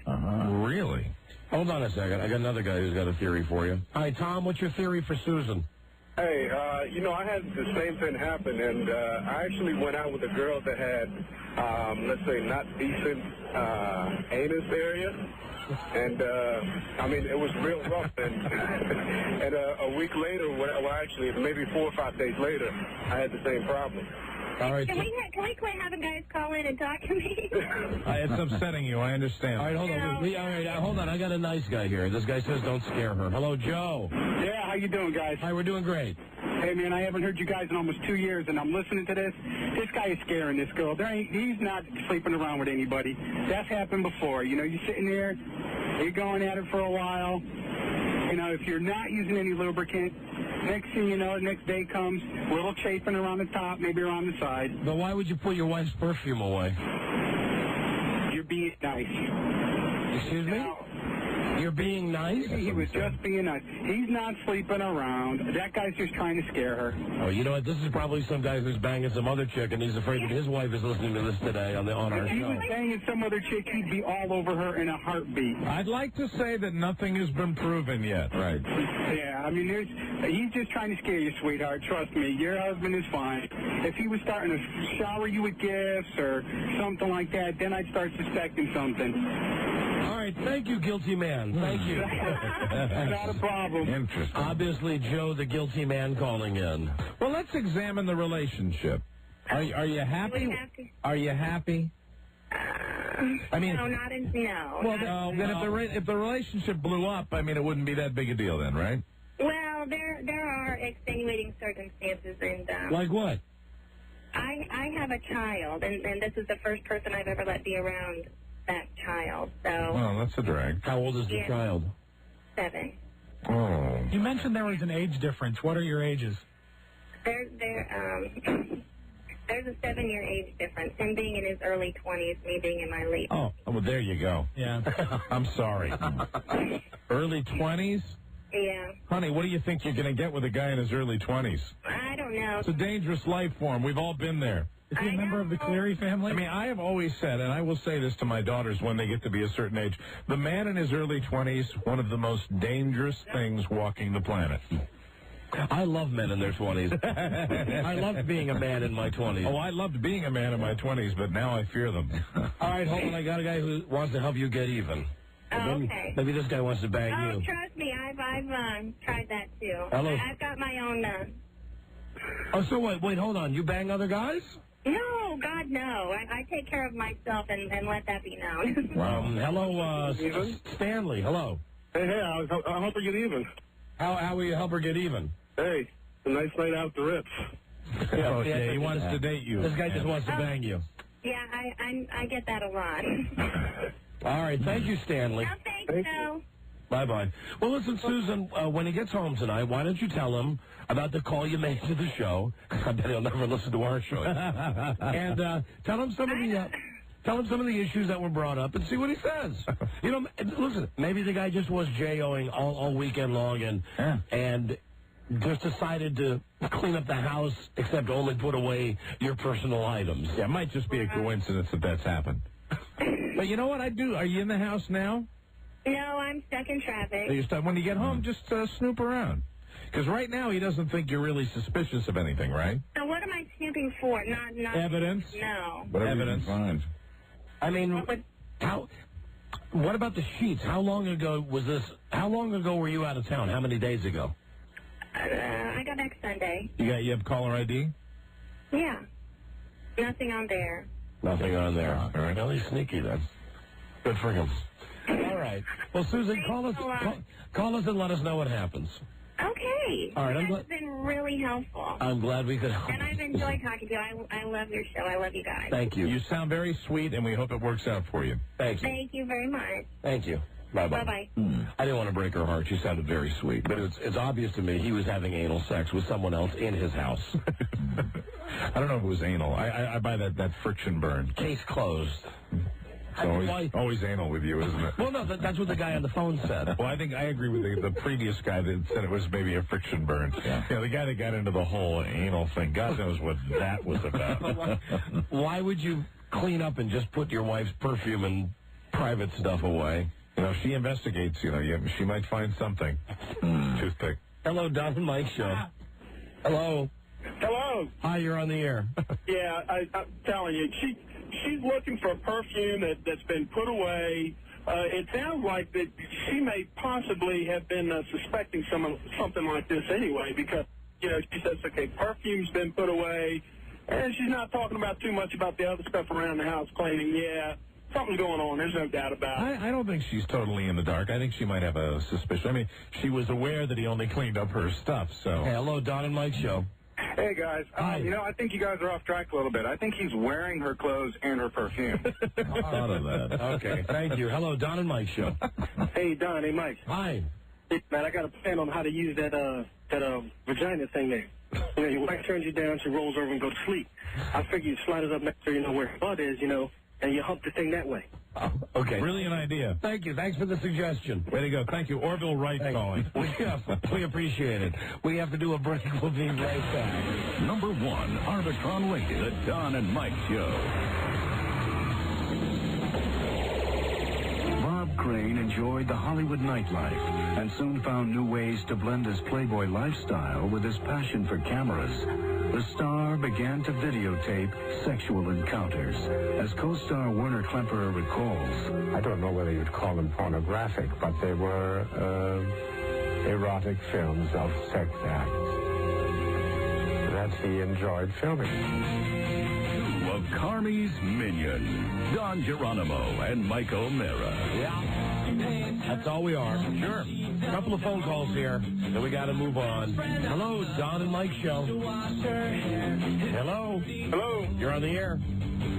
Don and Mike. Yes, sir. The last caller, her husband wasn't cheating on her. Ain't you ever wore your wife's clothes? I ain't never worn my wife's clothes. Never? Never. Not even for dress-up fun? I tell you if I did, but I haven't. All right. Thank you, my friend. Thank you for the contribution to our show, though. Thank you. All righty. Not even for dress-up fun? Dress-up fun like? Hello, Don and Mike Show. Big moment. Hello. Turn your radio down, please. Hi, Don and Mike? Yes, we are. Hi there. Hi. I just want to tell you guys that I love you guys to death. And I'm the one that girl's husband's been sleeping with. Oh, come on. You are not. No, I'm not. But is she really that stupid? I don't know. She was tough to figure out. I think she had a knowledge of something that was going on. I mean, Sometimes, isn't it really when a woman calls the show with something like that, she just wants to bust chops. Yeah. She wants to vent. She's mad, and she just wants to call the show, and that's the reason she gives. I think the fact that he hit her perfume says volumes more than the fact that he had a scabby penis. Right. Why would a guy, especially, a woman's perfume, isn't it normally like sitting out in on a little table or sitting out on a little carousel or something? In the bathroom area. And I mean, it just stays out there, and the only reason you would move that would be if you wanted to remove any evidence that there was another woman living in the house. God, Exactly. what balls. I know. And then not putting it back. Yeah. To find out who he is, and I'll just go ahead and sleep with him. Okay, all right, thank you, whore. Hello, Don and Mike Show. Hey, guys. Hi. How you doing? He's a whore. Got a little test for that young lady. Yes, go. She needs to give the guy the oatmeal test the next time she thinks she's been screwing around. What is the oatmeal test? Well, she just makes him drop his drawers. She throws a handful of dry oatmeal on him, and if it sticks, he's been screwing around. All right. Thank you, my friend. Hello, Don and Mike. Don and Mike. Yeah, hi. Hey, buddy. Not like one I actually had something similar happen to me to what happened to that girl's guy. What? Went to the doctor. He said it was superficial irritation. Now, this can happen both from sleeping around and it can happen from the J.O. Now, see, I don't really think that he might be sleeping around for that reason, but the fact that he doesn't want to sleep with her, that's a red flag, kind of, that he might be out there doing with somebody else. Oh, no. Okay, no, Yeah, you're that's right. what she said. That was the first thing she said. That was one of her complaints, and that's what she thought the chafing was from. And that's when you said it very astutely, I want to point out, Right. well, he's a normal guy then. But she also said he was ready to go.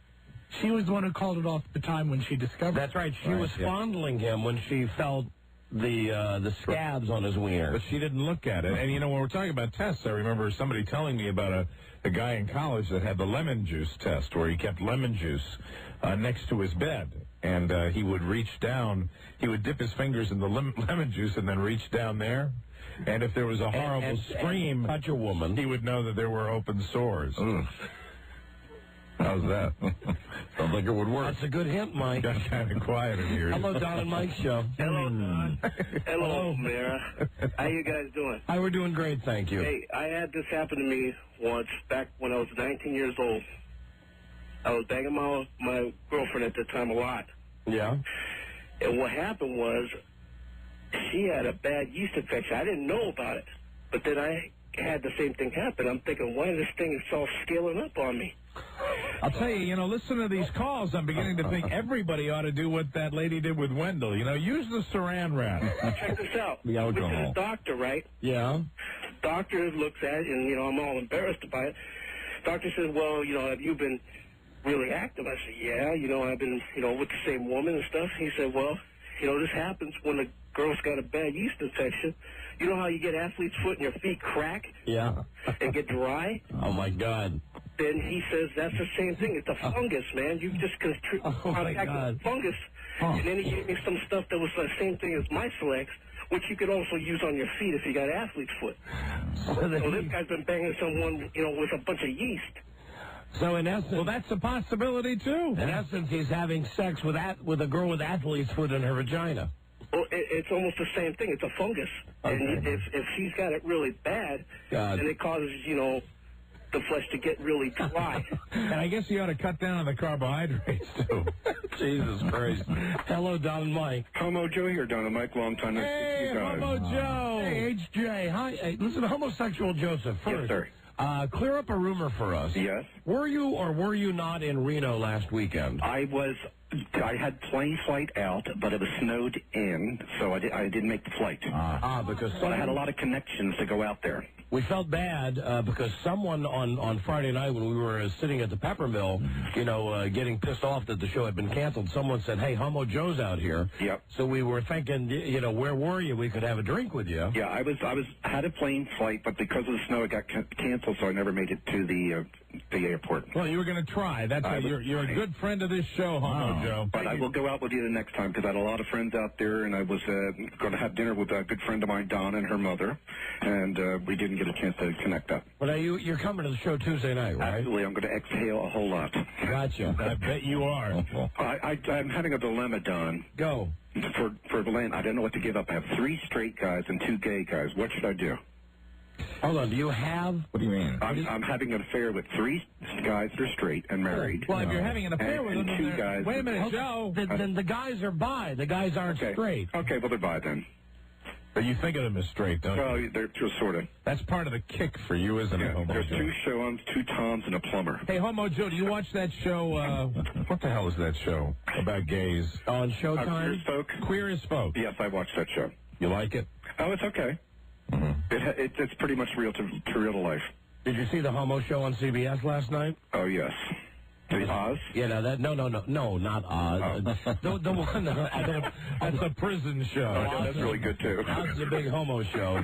Some of my best friends or some of my friends. Yeah, all I know is it had Jason Bateman and Danny Nucci. Oh, yeah. Justine Bateman's brother is the gay guy and the homo, and some other guy is an Italian guy, and it's like, can these 2 opposites possibly survive together? I saw the promo. Jason Bateman plays the gay guy, right? Yes, he does. It'd be interesting. He does it very convincingly, I might add. I'll tell you. I watched that Queer as Folk, and I got through about 10 minutes of it. It's a little. Is it accurate? It's very accurate. I mean, some of the gay scenes are very circuit party oriented, and it's like really heavy duty. I mean, so those parties really are like that? Oh, absolutely. As a matter of fact, there's one up in New York coming up next month. It's a circuit party. They call it Black and Blue parties. You ever watch Undressed on MTV? Oh, yes. They have tons of gay people. Absolutely. Lots of homos, lots of lesbians on... lots more gays on TV now. On Undressed. And I think that, and I wouldn't know, but I would think that Undressed reflects a more realistic view of what it's like to be a homo, to be a lesbian. Exactly. I mean, they show Undressed is a pretty good show on MTV. That is a great show. It's a pretty dirty show. Yeah. Really? Very informational. And they show all kinds of different couples. You know, I mean, I get a little grossed out, you know, when I see guys making out and stuff. But yeah, they have that on the Queer as Folks show too. Yeah, but Undressed is a little... Queer as Folk, I should say. Right. So you have three men in your life now? Well, I have 5 men in my life right now. God, you're such a whore, Joe. That's what the doctor told me the other day. I had to go to the doctor's because I'm having chest pains. He says, because you're being such a slut. You are really such a man-ho. Chest pains. I swear to God you are. All right, tell us about your 5 men. Okay, well, there's Tom and Tom. There's one Tom's lieutenant in the Navy. Right. He's married. And then there's another Tom that is gay that I'm having fun with. Right. Okay. And then there's Sean and Sean. There's Sean is gay, and Sean is bi. Yes. And it's a guy that's getting married. Do you think he minds you mentioning that on the radio? I mean, even though you're only using first names. Well, their wives don't listen to the show, thank goodness. Okay, very good. Okay. All right. And then there's the newest one who's a fan of the show, the plumber. The plumber. Oh, I bet Who's just coming out of a relationship with his wife and has a child and wants to get madly in love and all that kind of stuff. I bet he snakes your pipe. Well, How do you... no, he's the well, I am laying the pipe. Of course, that's right. I forgot that's what you prefer. You pitch, not catch. And he said he would come to the Las Vegas style show and vouch for Little Joe, Big Joe. Oh, listen, you know what? We've already been through that with you, Joe. Hey, Joe, I think it's time for you to come out of the closet with that thing and just say it's average Joe. Well, I'll let him tell you. He's going to come to the show as well. Small to average. Small to average Joe. Okay, small to average Joe, we'll see. Don't forget, one time at one of our Las Vegas shows, Joe was telling us, bragging about it, he's Big Joe. Right. So we actually had him pull down his drawers on stage. I mean, I know it sounds queer, but it was, you know, he had been bragging about it on the show. We were even going to have a jingle for him made. You know, there goes Big Joe DiCaprio. Big Joe. Hey, Big Joe. Yes, sir. Or average Joe or small Joe. In the gay community, is size that big a deal? Is it as big a deal as it is in the straight community? There are some facets of the folks that really like our size queens, as we call them. Yeah. Size queens? Size queens. See, you ask Homo Joe a gay question and you get a good gay answer. I am a size queen. A size queen. And I have news for you. There's the other folk that just don't care as long as they get it, you know. Right. So, Joe, you have 5 guys. What was your dilemma?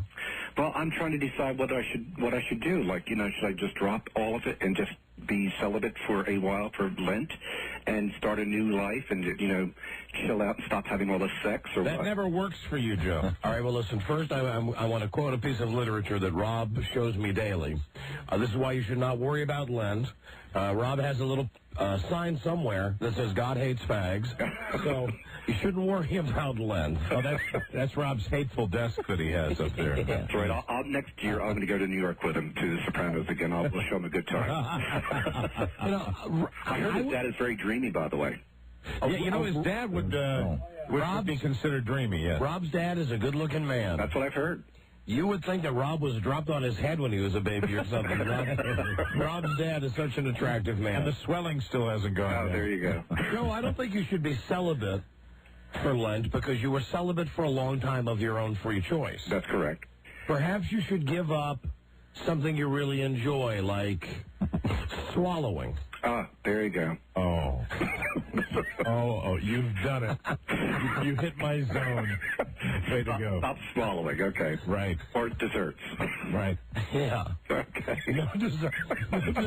How about that for Lent? No desserts. Okay, I can do that. No desserts. No desserts. I tell you, we're covering the gamut today on today's show, aren't we? I love it. And I think that guy's having an affair, but I think he's having maybe a bisexual affair. Maybe having a group. Oh, Joe. Oh, my God. Now enter that into it. But listen, keep in mind, whenever Joe calls, he always thinks that the person is always gay. Right. Well, no, he might be having a wonderful experience. I mean, some of the guys that are bisexual, I've gone to their houses. They always put up the white stuff to make you think that they're gay, and you find out that they're not, And really, if you wanted to get really analytical about the whole thing, you wanted to get anal about it. Isn't J-O-ing really a bisexual experience? It's everybody's experience. See, think about it. Even the gays do that. Yeah. Yeah, I guess so. It's food for thought, isn't it? I'm territorial when it comes to J-O-ing. I'm always talking about being literal, but I've always thought that J-O-ing was a heterosexual act, but I guess you're right, it's shared by all. You remember that phone number we called out in San Francisco where they had the J-O party? Oh, do I? Jay, do you still have that number, Robbie? I think so, yeah. And if you think a dildo party for straight people is fun, you should see it for gay people. Oh, my God. All right. It's a hoot. Joe, we'll see you Tuesday, but hold on. Charlie needs to talk to you about something. Okay, super. All right, hold on a second. Hold on, please. As long as Joe was mentioning it, let's, and you mentioned it, Mike. Yep. It's called the Masturbation Club. Joe always has a gay conspiracy theory. Yes, he does. Now, he always thinks it's gay. I don't remember how much of this we can actually put on the air. Very little.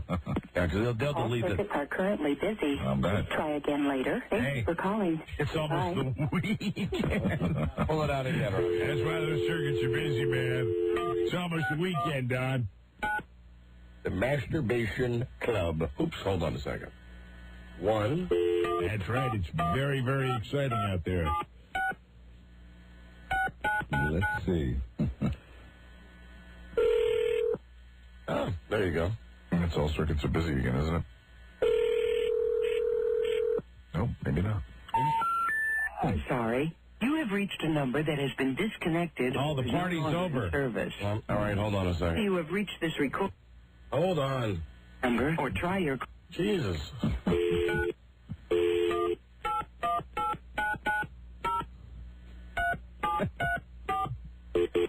Or try the masturbation hotline one more time. Very good. Let's see what happens.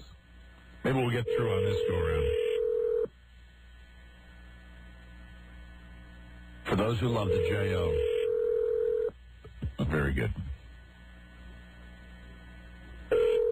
Well, we're not getting the circuits are all busy thing. That's good. That's encouraging. Hi, this is Dick and Tom with the joke of the week. I guess I made a mistake. Last week I took Ray Charles to a Marcel Marceau concert. Incidentally, have you seen Ray Charles's house?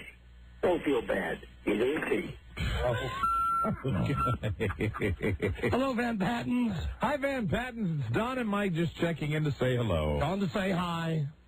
Rob met your brother out at the Sopranos party in New York, Dick. Hi, Dick. It's Rob. Hey, Tim was great, and the episode that he directed was fantastic. All right, listen, much love from the Don and Mike Show to the Van Pattens. Dick, you give us a call anytime on the Don and Mike Show. Bye-bye. It's come to that. Charles Show. For some people, that truly is the masturbation hotline. Absolutely. Just to hear Dick Van Patten's voice giving some lame joke. I know it arouses me. Hi. Hello, Don and Mike Show. Hey, Don and Mike. Yeah. How you doing? Listen, that's one of my favorite, too, the Van Totten joke line. I love that. Thanks. But listen, about the tall broad, the 6'1" broad with the young guy. Yeah. The deal is, when she's out of town, the one who moved all the perfume and all that crap, he didn't clean the place. She moved it. The broad he had in there. She's the one that would have moved that stuff. You know what I mean? Tried it on, whatever, you know, put a little perfume on. No, you got it all figured out, don't you, pal? Thank you, Magnum P.I. Yeah, she's the one, she's the one that put it on. Hello, Don and Mike show. Hello. Hello. Hello. Don, it's like this, see? You got a girl in there, she sees your perfume. She puts it on. She puts it on. She says, damn, I look fine. Look at me in this red Ferrari. Hi, my name's Thomas Magnum. I live here in this gorgeous estate with Higgins. I got it all figured out. No problem. She spritzed the perfume on and then put it under the nightstand. ATC. How's your helicopter business? Fantastic. I tell you, I love being Magnum. Fantastic on the island of Hawaii. And my wife, Jilly Mac. That's Tom Selleck's wife's written name. Am I right about that? I believe so. Jilly Mac. Hey, Jilly Mac. Jilly Mac, a great food product. Hello. Hello. Yeah, you're on the air. What's good? All right, get out of here. Jesus, you're an idiot. You like that? Hello, Don and Mike show. Hello. Hi. Hi, I had a question for Don and Mike. Yes, we're here. Go ahead. Question is, you're talking about masturbation and how it is kind of like bisexual or whatever. Don't you think it's kind of gay for a guy to masturbate and then finish on himself, like, instead of, like, doing it in a towel, per se? Well, I don't get it. You mean if a guy gets it on himself, that's gay? Well, isn't that like, wouldn't that be considered kind of gay? Because, you're like... No, because it comes from you. You just can't aim good. Okay. Okay. All right. Can you ask him Joe if he calls back in what his thoughts are on? Random thought. Okay, goodbye. Hello, Don and Mike show. Hey, good evening. Right, hello there. I wanted to call and tell y'all that I bought my husband one of those pocket vaginas because he travels a lot. Oh, God. And you were speaking about this earlier. I'm sorry, I'm digressing in the conversation. That's all right. But I did ask him, how often had you used it? Did you use it very often? And he said he only used it twice, mainly because he smelled like a Barbie doll package afterwards. All right, get out of here. Goodbye. That's a sad gift for a traveler. Can you imagine trying to get that through the X-ray machine? Yeah, what if you go through customs? And all of a sudden they search your bag, excuse me, and you know what they do? What these days? That's what they would find. They take the end of it and kind of wiggle it around. You might not want to do that. Fleshy plastic vagina. The plastic flower. So we are going to give away the money. I got the feeling now. Good. We're going to give away the money. Hi, Tony. Okay. Hi, Don and Mike. Listen, be the 100th caller right now. All right. We're going to solve the secret song riddle right now. And if we don't get a winner this time, I'm going to give away the mother of all clues. Okay. That will guarantee the next time we have the winner, okay? Mm-hmm. Beautiful. 877-365-3636. Be the 100th caller right now. Good luck. Number 1, Arbitron Radio, the Don and Mike Show.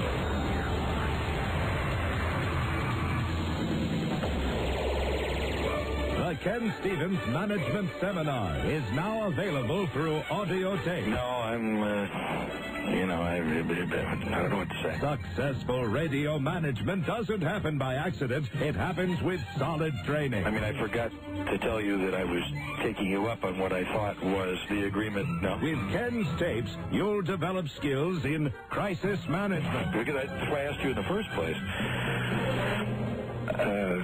Enhanced memory skills. I don't remember, but that's certainly possible. And the all-important art of decision-making. Can I think about it? The Ken Stevens Management Seminar. Get yours today. Is it Monday? And start managing.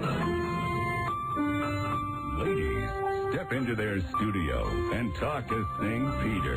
The Don and Mike Show. All right. We're going to have this guy from Jesus.com on in a moment after the contest. Very good.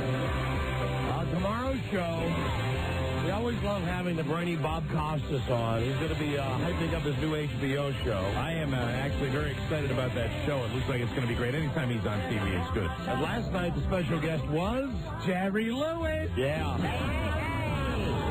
So tomorrow, Bob Costas, also Stossel, and his jail mail, and his dolls, and the brand new low-budget Jeopardy. All of that on tomorrow's episode. Hello, Don and Mike Show. I am caller 100. Here we go. Now, maybe we'll have a winner this time. He sounds confident, too, but then again, what do I know? Yeah, you know, I don't know if I'm that confident, but I just thought I'd exude a confident persona here. Good.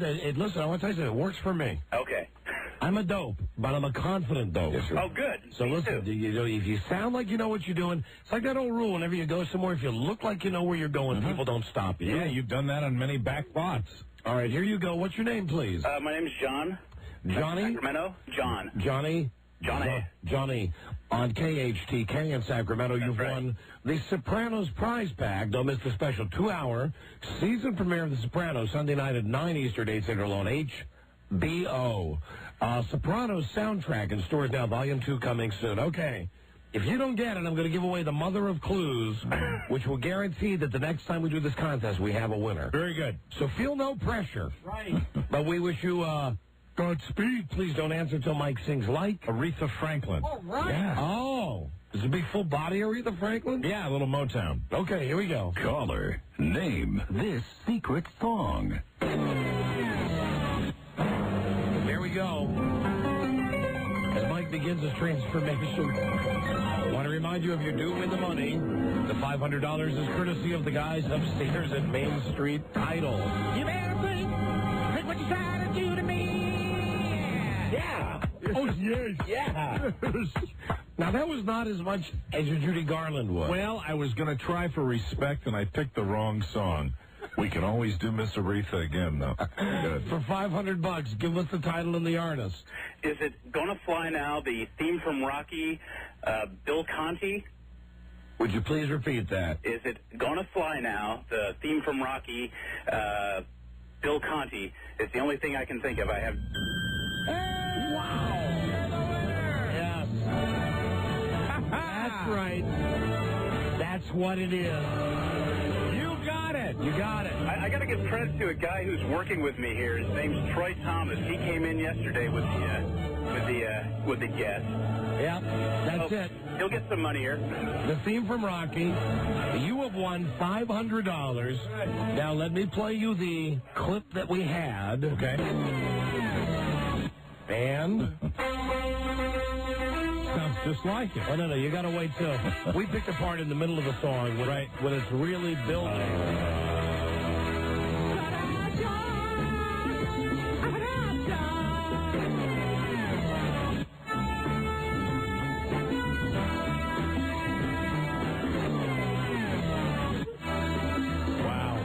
That's what it is, theme from Rocky. I can't make the connection, no. Wait to run in here now.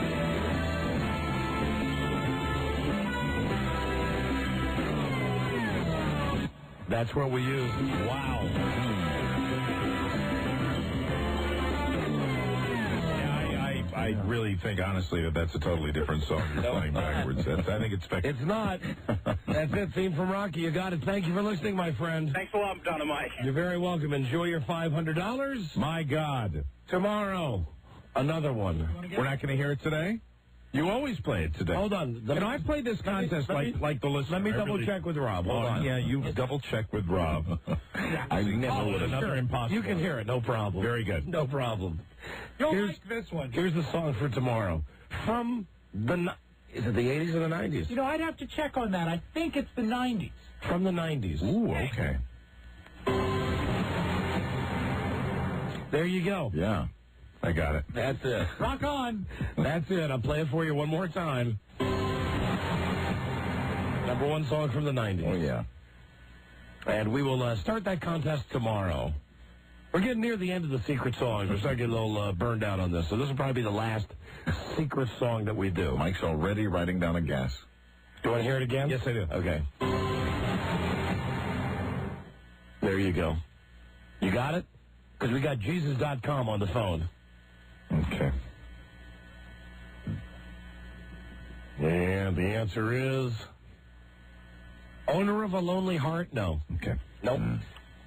Nope. Right. That's right. And that wouldn't be... Well, Chris, that was in the 80s. Yeah, it was. Yeah, it was. Yeah. Are you sure it's 90s? Yep. Yes, now that I think about it, because I remember where you and I were working when the song came out. The 1990s. It's been out since we've been working here. Yeah. Ah, Okay. gotcha. All right, very good. Okay, so brand new song tomorrow. Now on the phone, very excited we get a winner. I always like that. And thank you to the people at Main Street Title. I wish you could help your assistant share that excitement. I wish he could. Look at him. He's skulking around here. Really? Are you really upset? Moping I around? don't care anymore. Oh, come on. You're happy that we have a winner. Come on. Yeah, I actually am because I like this secret song. Yeah, because this one's the impossible. Supper. Yeah, he finds joy in that. Okay, hello, is this Jesus.com? Yes, it is. All right, now, here he is. You know, we wish we could have had you on yesterday for our Ass Wednesday show. Wish I could have been there to help. Or the day before, you know, when we did the, Fat Tuesday. Fat Tuesday. We sure got to look at his website, though, and you sure do look like, the artist's recreations of Jesus. Well, now, first off, how did you possibly get the domain name Jesus.com? How long ago did you apply for that? Well, back in 1994, just as Al Gore had been inventing the internet, you could get any .com domain that you wanted to get. And you just decided you'd get Jesus.com because you did back then? Did you look like Jesus also? I've looked like Jesus for a while. You know, excuse me, I hate to do this with Jesus on the phone, but I think I got another one for you. Okay, here we go. Well, you're going to be in trouble now with Jesus on the phone. Make any dietary adjustments today? You're full up today. Nope, absolutely none. Bless you, my child. Thank you, Jesus. That's egars.com. They sponsor all live farts on this show. That's very polite of you, Jesus. So listen, you obviously you're not really the Jesus, but you're a dude who looks like Jesus, and you have a web page where you are asking chicks if they would like to come down and take a shower and take a bath with you. How would you like to shower with Jesus? Do you pick up a lot of chicks based on the fact that you resemble Jesus? Well, you would think that I would, but it's a little more complicated than that. Because of the nature of the internet, I guess, it's kind of good and bad. The bad part is that I do meet a lot of women who aren't anywhere from around this area. The local women are a little timid. I do really well on the West Coast. I do well in Australia. Oh, God. I do well in the UK. Some of those are just impossibilities, though. And so, have you showered with women from Australia? No. Those connections are kind of difficult. I know I would be dating several times a week if I was in Australia. All right, now, this guy is based in the D.C. metro area. You know, our show is nationwide, so perhaps you will get some response from girls in other markets. I see that Buzz has pulled up your webpage now. It's you. Is that you in a hot tub with chicks? Yeah. Yeah, Jesus in a hot tub with chicks. With one girl, he's caressing her breast there in the bathtub, in a big bathtub. Really? There's Jesus. When was the first time you were told you resembled Jesus, our Lord and Savior? Oh, I'm not sure. It was years ago. I sort of kind of by default let the hair grow, kind of let the beard a little bit out, and next thing you know, I guess also the way that I sometimes speak to friends in parables, next thing you know, they're calling me Jesus, and so who am I to deny the title? And Jesus, what are you looking for? I mean, what is your ultimate goal? Well, this is kind of the reason why I ended up having the site. I'm into a lot of things. I guess I have an old soul, as they say. I would have been much more comfortable about 150 years ago. I'm into old philosophy. I'm into classical music. I'm not really that much into movies and pop stuff and that sort of thing. So from the very beginning, what I'm into and what I could share with somebody is kind of difficult to find today. So what I did is I made this site, and it allows me to talk about myself, talk about kind of what I'm into. The things that I'm looking for are, for example, my cello music. You know, I'm into music of the classical variety, and I put that out there. I have a couple of sermons on there. I think he's just looking to meet chicks. No, it's not that simple. Because I think he might be a nut. Yes. Aha! Now, you have a lot of references to Germany. Are you German? I have all sorts of European ancestry, and the Germans are an interesting group. Of course, you like their cars. Everybody knows they have good cars.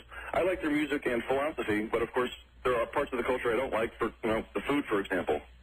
Yeah, well, there would be another part of the culture that I would rate even worse than the food. Yeah, I hope you're not into that. We have a motto on this on the show: never forget. Never forget. Sure. When speaking of Germany, right, Jesus? Certainly. Yes. No words, no fun for anybody. So, Jesus, I mean, I asked the question again because I want to know, what is the ultimate goal? Do you want to meet Mrs. Jesus? Certainly. That's the point. So I thought he wants to meet chicks. Meet chicks, and he probably... Of a special sort. What? Of a special sort, and that's the reason why it kind of acts as a filter. I am a very traditional, old-school sort of person. Here's a great question. Jesus, describe your ultimate woman. Wow. Wow, you drop it on me so... well, that's right. We'll take a physical description as opposed to all your, German philosophy. Yeah, just tell us, how tall, what color hair, what color eyes, what measurements. I'm not so focused on the physical nature. It's more I want her to understand the things that I'm into. Jesus, are you into anal? Not a focus in my life. Good for you. I'm glad to hear that.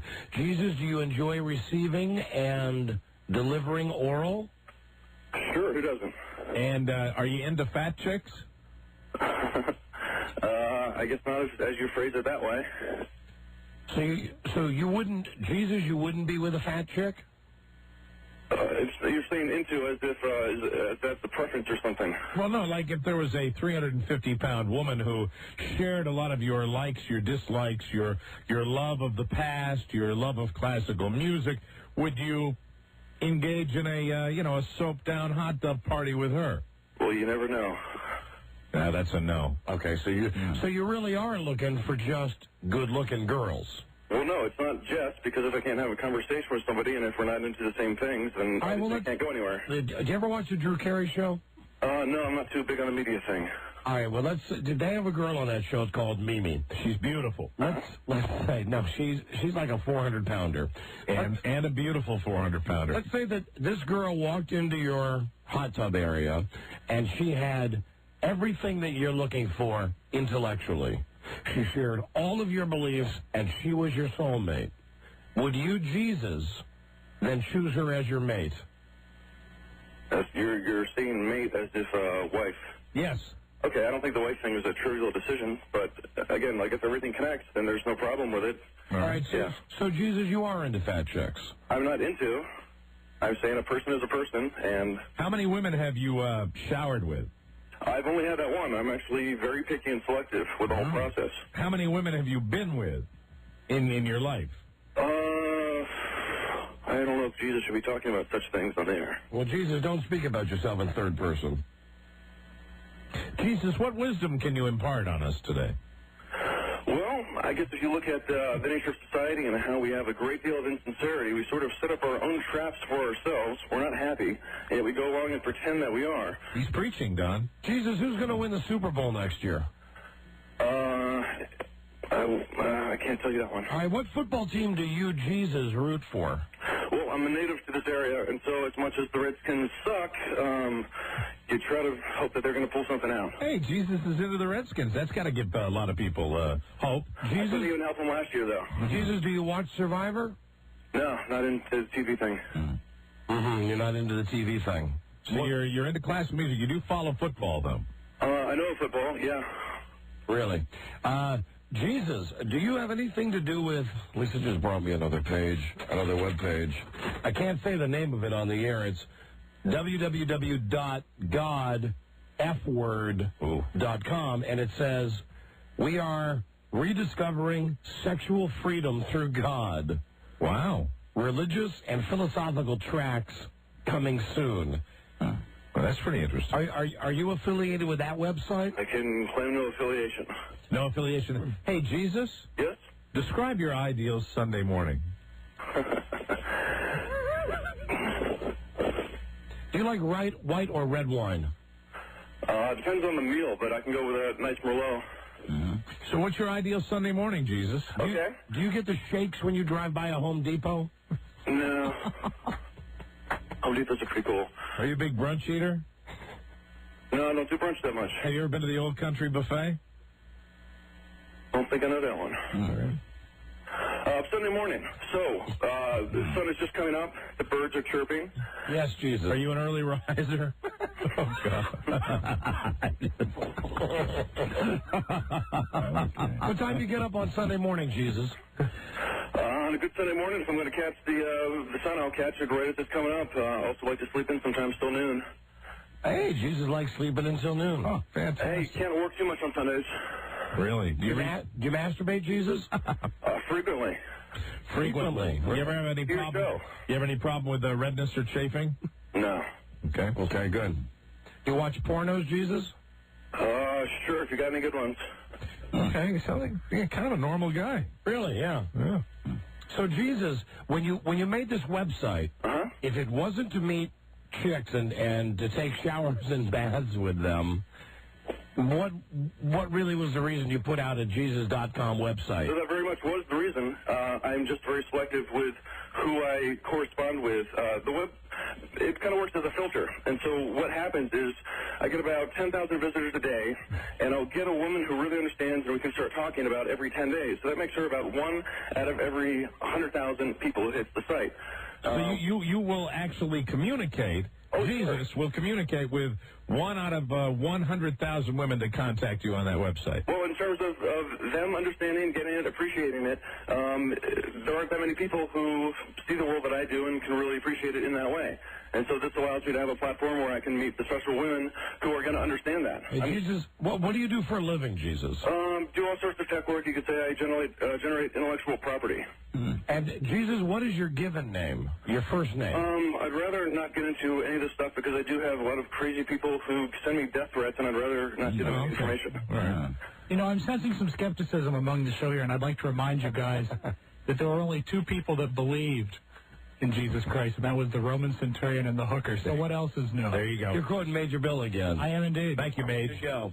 All right. Well, Jesus, we just wanted to say hi. We saw your webpage yesterday. We were fascinated by take a bath with Jesus, take a shower with Jesus. Do you walk around like shopping malls in your robes and stuff like that? Not too often, actually, because of the nature of me doing this. I have to have security with me. But the cool thing about this area is that when I do go out, everybody pretends as if I'm not there.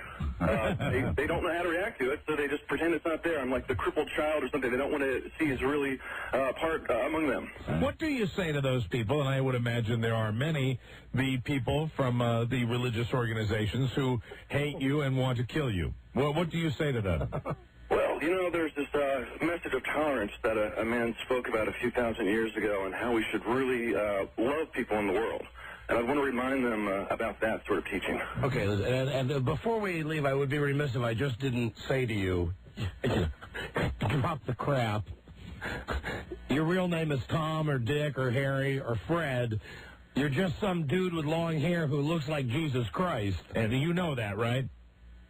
In some ways, what you're saying is true, sure. No. In every way, what I'm saying is true. You're not Jesus. You're trying to take baths with girls because you look like Jesus, and that's okay with me. That's okay, but we want to make sure you know that's really all it is. Right? Come on. Sure. All right. Okay, all right, thank you. Very good. As long as you're honest with yourself about that, thank you, and we would be glad to continue popping your website on the show, www.jesus.com. Have you been offered money by any religious organization to buy that domain name? Several religious organizations have approached me. There was actually the best offer so far has been from a company in Norway. They were putting together a bunch of Christian portal sites or something like that. They offered $2.5 million.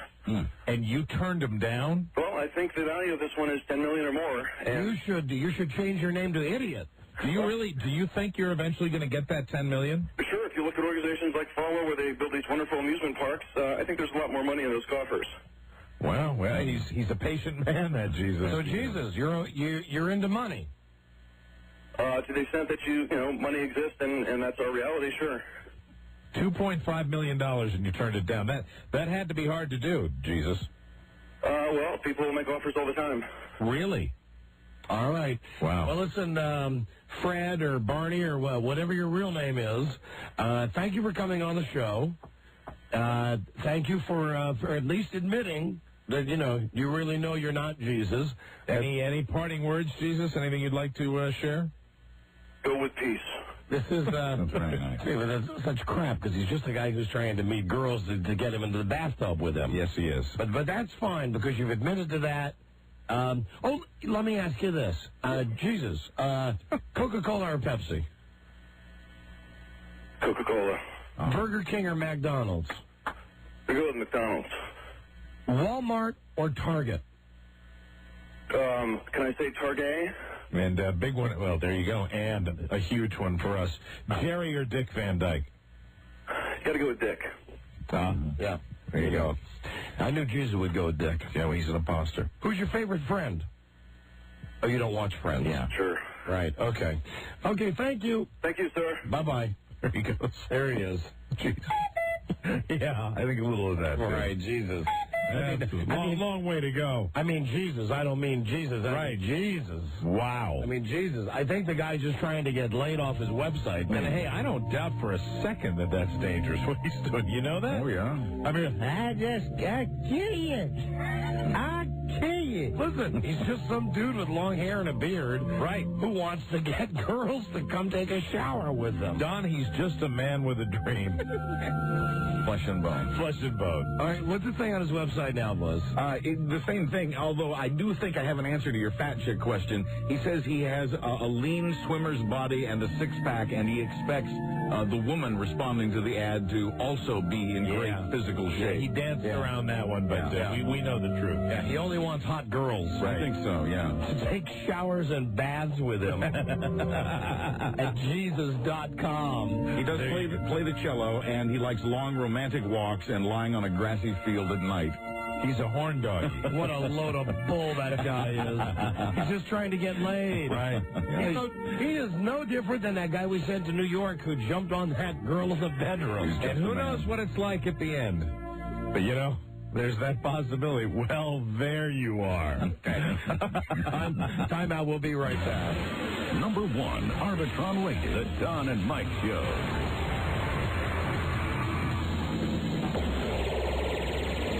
It's another Don and Mike Las Vegas-style show. Don't miss out on the legendary fun and the top-notch adult entertainment. And now, here's Miss Bobby to tell you more. Okay, this Tuesday, the Don and Mike family packs their bags and heads to Frederick, Maryland. Experience the magic of Exhale Nightclub, 244 South Jefferson Street. Doors open at 6. The show starts at 9. There's no cover. You gotta be 21 to get in. Call 301-698-9226 for more information. The Don and Mike Las Vegas-style show. See you in the club. Don't miss it. Everybody loves Don and Mike. The guaranteed cure for honeymoon fistitis. The Don and Mike Show. Yeah, it's going to be a good show Tuesday night. Oh, yeah. Me and Mike are buying the first round of drinks, so make sure you're there early. It's going to be a lot of fun. Our way of saying thank you for making the show number 1 Arbitron Radio. It's the first time we've done a Vegas-style show in D.C. for, maybe like 6 or 7 months. We're very excited to see everybody out there. Yeah, and we're all charged up. We're like guys who thought they were going to get laid. Mm-hmm. And I'm sure any guy who's not married can relate to this. You go out with a girl, you're sure you're going to get laid, the date ends, you don't get laid. Right. And you're all ready. And forever until you get laid, you've got that pent-up energy inside you. And when you're married, you happen to do a radio show and you do live shows, that sexual energy is directed towards a bar. Well, I was just trying to draw the parallel that we were ready to do the show in Reno. Are you going to be mopping anything up with a shirt on stage? I'm curious about that. Friday night. Now, although the way the shows have been going, at some point, we're going to have to do something on stage to top ourselves, to make the show more over the top. Well, I don't even want to tell you that that's already making my gray hair come out. I'll tell you that right now. I'm going to need an awful lot to drink, though, if I'm going to do that on stage. And the night I do that on stage, that'll be the first time we ever charge admission to come to one of our shows. Yes, and then I believe we'll be taken off to the local authorities will have us run right out of town. That ain't going to be a freebie. But listen, I guess the point is we're jacked up about doing the show and meeting everybody. Next, Tuesday night at Club Exhale in Freda, Maryland. Very good. We will hit the stage at 9. Now, we have an update for you. Remember, yesterday on the show, two of the three girls that we sent to New York came in to tell us about their dream dates to go to the Sopranos party. That was Deirdre, Angela, and Chris. Right. Now, Chris, if you'll remember, was a schmuck because he won the date with Deirdre. Right. Told Deirdre when they were in New York that they really had a connection, but behind Deirdre's back, asked Angela out on a date. So he was going to take Deirdre out last night and make it right. And we are going to call Deirdre now to find out exactly what happened. Meanwhile, Angela fielded a call from Gabe, who said, I was your second choice. Do I get another chance? And it sounded like Angela was giving him another chance. Right. I mean, this is confusing. If you haven't heard the show the last couple of days, you would have no idea the people we're talking about. But if you listened yesterday, like Don and Mike Allen. The Don and Mike show, otherwise known as The Young and the Restless.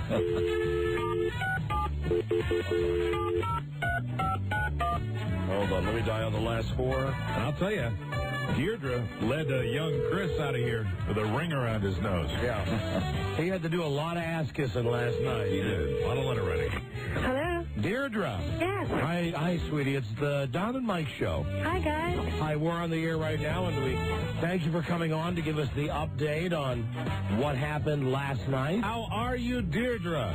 I am good. All right, now listen. We were just describing you won the date with Chris to go to New York for the Sopranos party. While you guys were up there and you thought you were hitting it off, he, behind your back, asked the other girl, Angela, to go out with him. Correct. That hurt your feelings. Angela told you were pissed at him. Last night, you two went out in his last-ditch effort to save the relationship. What happened? Well, to sum up, he lost his last-ditch effort. Ooh. Oh, so it didn't go well? No.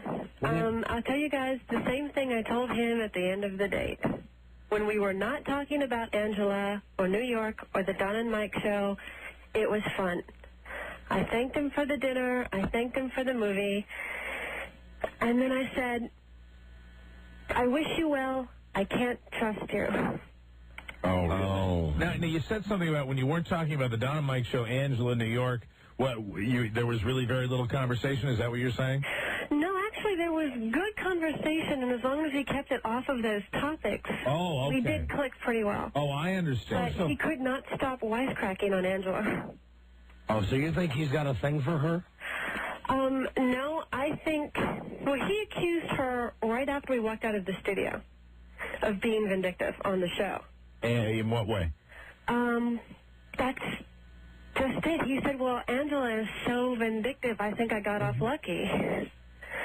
And I told him, okay, just so you understand, if you're going to be nasty, if you're going to say nasty things about Angela, you're not going to help your cause. That Chris didn't have a chance. No, never. But hated passionately by both of our contestants. But you did trust him enough last night to let him buy you supper. Yes, he bought me dinner and he took me out to a movie. Did you hate him? Did you hate him after he asked Angela out? Was there really no chance? I mean, let's be honest here. There was really no chance. Completely honest, no, I did not hate him. I was hurt, yes. But did you? But what he you did wanted? Have a chance tonight. Last night. All he had to do was be nice. What you wanted last night was the big ass kissing, right? Right. Last night I wanted. All right, well, in New York, he was a really nice guy. Hold on. Last night you wanted sniveling, groveling, apologizing. You wanted a recommitment from him. No. Why are you such a big defender of Angela, who you just met? Because we bonded very well. And he just kept making all of these comments. She did seem vindictive, don't you think? Yes, well, I do. Yeah. I thought so. I mean, if what James did is all true, we haven't heard from James, so we've got to go on what Angela said. Now, James is the guy who allegedly jumped on top of her in the hotel bed. She'd probably have a right to be a little vindictive, though. Right, but she was vindictive towards James. She wasn't vindictive towards either She wasn't Deirdre or Chris. She wasn't kind to Chris at all when they were in here. She was vindictive towards Chris. She was very, she didn't like the fact that Chris had asked her out at all. I mean, I think she bonded. Maybe Deirdre, I get the impression she bonded with you a little bit. Yes. All right, hold on. I got. Is this Chris? No, I have a longtime friend of Chris on the line who would like, I believe, to defend him. Hello, Alan? Yeah, this is Alan. How you guys doing? Hi, we're doing great, thanks. I'm just kind of I'm blown away here because Deirdre sounds like a really nice girl, and I've known Chris for about 15 years now, and the guy's a loser. And I'm sorry, I do know him. Oh, hold on. Let me stop you right there. I'm a longtime friend of Chris. I've been a friend of his for 15 years. Right, He's a loser. Now, you didn't let me finish. That was unwarranted. Right, what do you mean we didn't let you finish? Okay, I haven't. Our friendship has kind of gone, apart. I haven't talked to him, hung out with him in a little while. But I know all about him. And the guy treats women like crap. Well, then, hold on. Then you're not a long-time friend. I have been a long-time friend up until about 6 months ago. That doesn't count. Okay, all I'm saying is... You could say... We used to be friends. Obviously, the friendship ended. Did the friendship end because of something? No, I just think our jobs kind of took us different directions, and we just haven't had a lot of time to hang out. But you've always hated him. No, not at all. I haven't. But when it comes to women and his ways, he's exactly like you guys are describing him. Let me inform people here. I don't get this, but you call yourself a longtime friend, 15-year friend, and then you say nothing really happened. We just went our separate ways. But then you're calling to eviscerate the guy on national radio. You got it. Why? He's done the same. He's just that way. He treats women like crap. Specifics. What blows my mind is... What did he do to you? What has he done to me? Yeah, you're a guy. He had to do something to you. I have had plenty of... I'll call them dates because I don't know if they were girlfriends, but he has gone behind my back so many times and done the exact same things that Deirdre is saying. Okay, there we go. All right. Okay. There it is. So he tried to take your girlfriends away from you? Well, he didn't try, but he said a lot of comments that they didn't appreciate, and then they thought he was a creep, and then it looked bad on me, and, one thing leads to another. But all right, so you're not friends with him? I could call him today and say, how you doing, Chris, but after he hears this, you couldn't. No. Probably hang up on me. No, you see, you're not. You just set up this call the wrong way. He probably bonded with you. Right. In a way, he probably bonded with you because what you're doing is a little weaselly too. Wouldn't you agree? No, I think I'm kind of on the retaliation side. Believe me, I feel bad for her, but then again, she made the right decision. Let me ask you just a personal question. Do you have a penis and a set of balls? I sure hope so. Are you a man? I sure hope so. Okay, all right. I'm just double-checking because I'm getting this. If I was to read a transcript, it would be like a woman calling the show. Yeah, I mean, it's not, if the guy went behind your back, hit on your dates, that's it. You come out and say the guy's a dick. I guess, again, it's the whole theory here that my friend, my longtime friend Chris, and he's in this situation with Deirdre, and I don't know. He's not your friend. Hey, Deirdre, you need to put some glasses on. I'm sorry. Not only does the guy look goofy, but he's a real idiot. You know what's amazing? Well, hold on now. You are so filled with hate for this guy, Chris. How can you say he's your longtime friend? But you can't come out and just say it. Used to be. I'm sorry, I started off wrong, like you said. Right. I should have said I've known him for the last 15 years, used to be a longtime friend, had the ins and outs with him, but overall, I think he'll end up where he belongs, and that's a single guy. Oh, my God. Boy, you sound like a scorned woman. That's what you sound like to me. Meow. I mean, it sounds to me like you might secretly be in love with this guy. No, oh, please. Normally when a guy is going to diss another guy, it's straight on. You know what I mean? It's head on. Yeah, it would be, hey. Especially when it's not over something like that. I mean, any guy, if I had a friend and he's going behind my back and trying to hit on a date that I have, and, I either laugh it off or you wouldn't be his friend anymore. Right. You'd be pissed at him. You cut the ties, right. Hey, I'm not sitting here, whining about him. Yes, you are. No, I just think it's hilarious that there's like a catfight over him in a way, and to me that's hilarious because I've known the guy for a long time. But there's not a cat fight, really. I mean, because we're hearing from Deirdre, who doesn't like him, and Angela, who doesn't like him. Actually, and you, who don't like him. Actually, there is a cat fight going on between... Hey, you can include James, too, because he was cracking on him the whole trip, too. Now, how do you even know James? What? Wait a minute. Wait a minute. Let's go back to that comment. Wait, hold on a second, Deirdre. I want to find out, how do you know what he was saying about James? It's a friend of a friend. Oh, wait a minute. No, but you're saying... I mean, I'll get more specific. That's fine. You are so weaselly that it's tough to figure out what you're doing. No, it's this simple. My brother still talks with Chris. Chris told my brother everything my brother told me.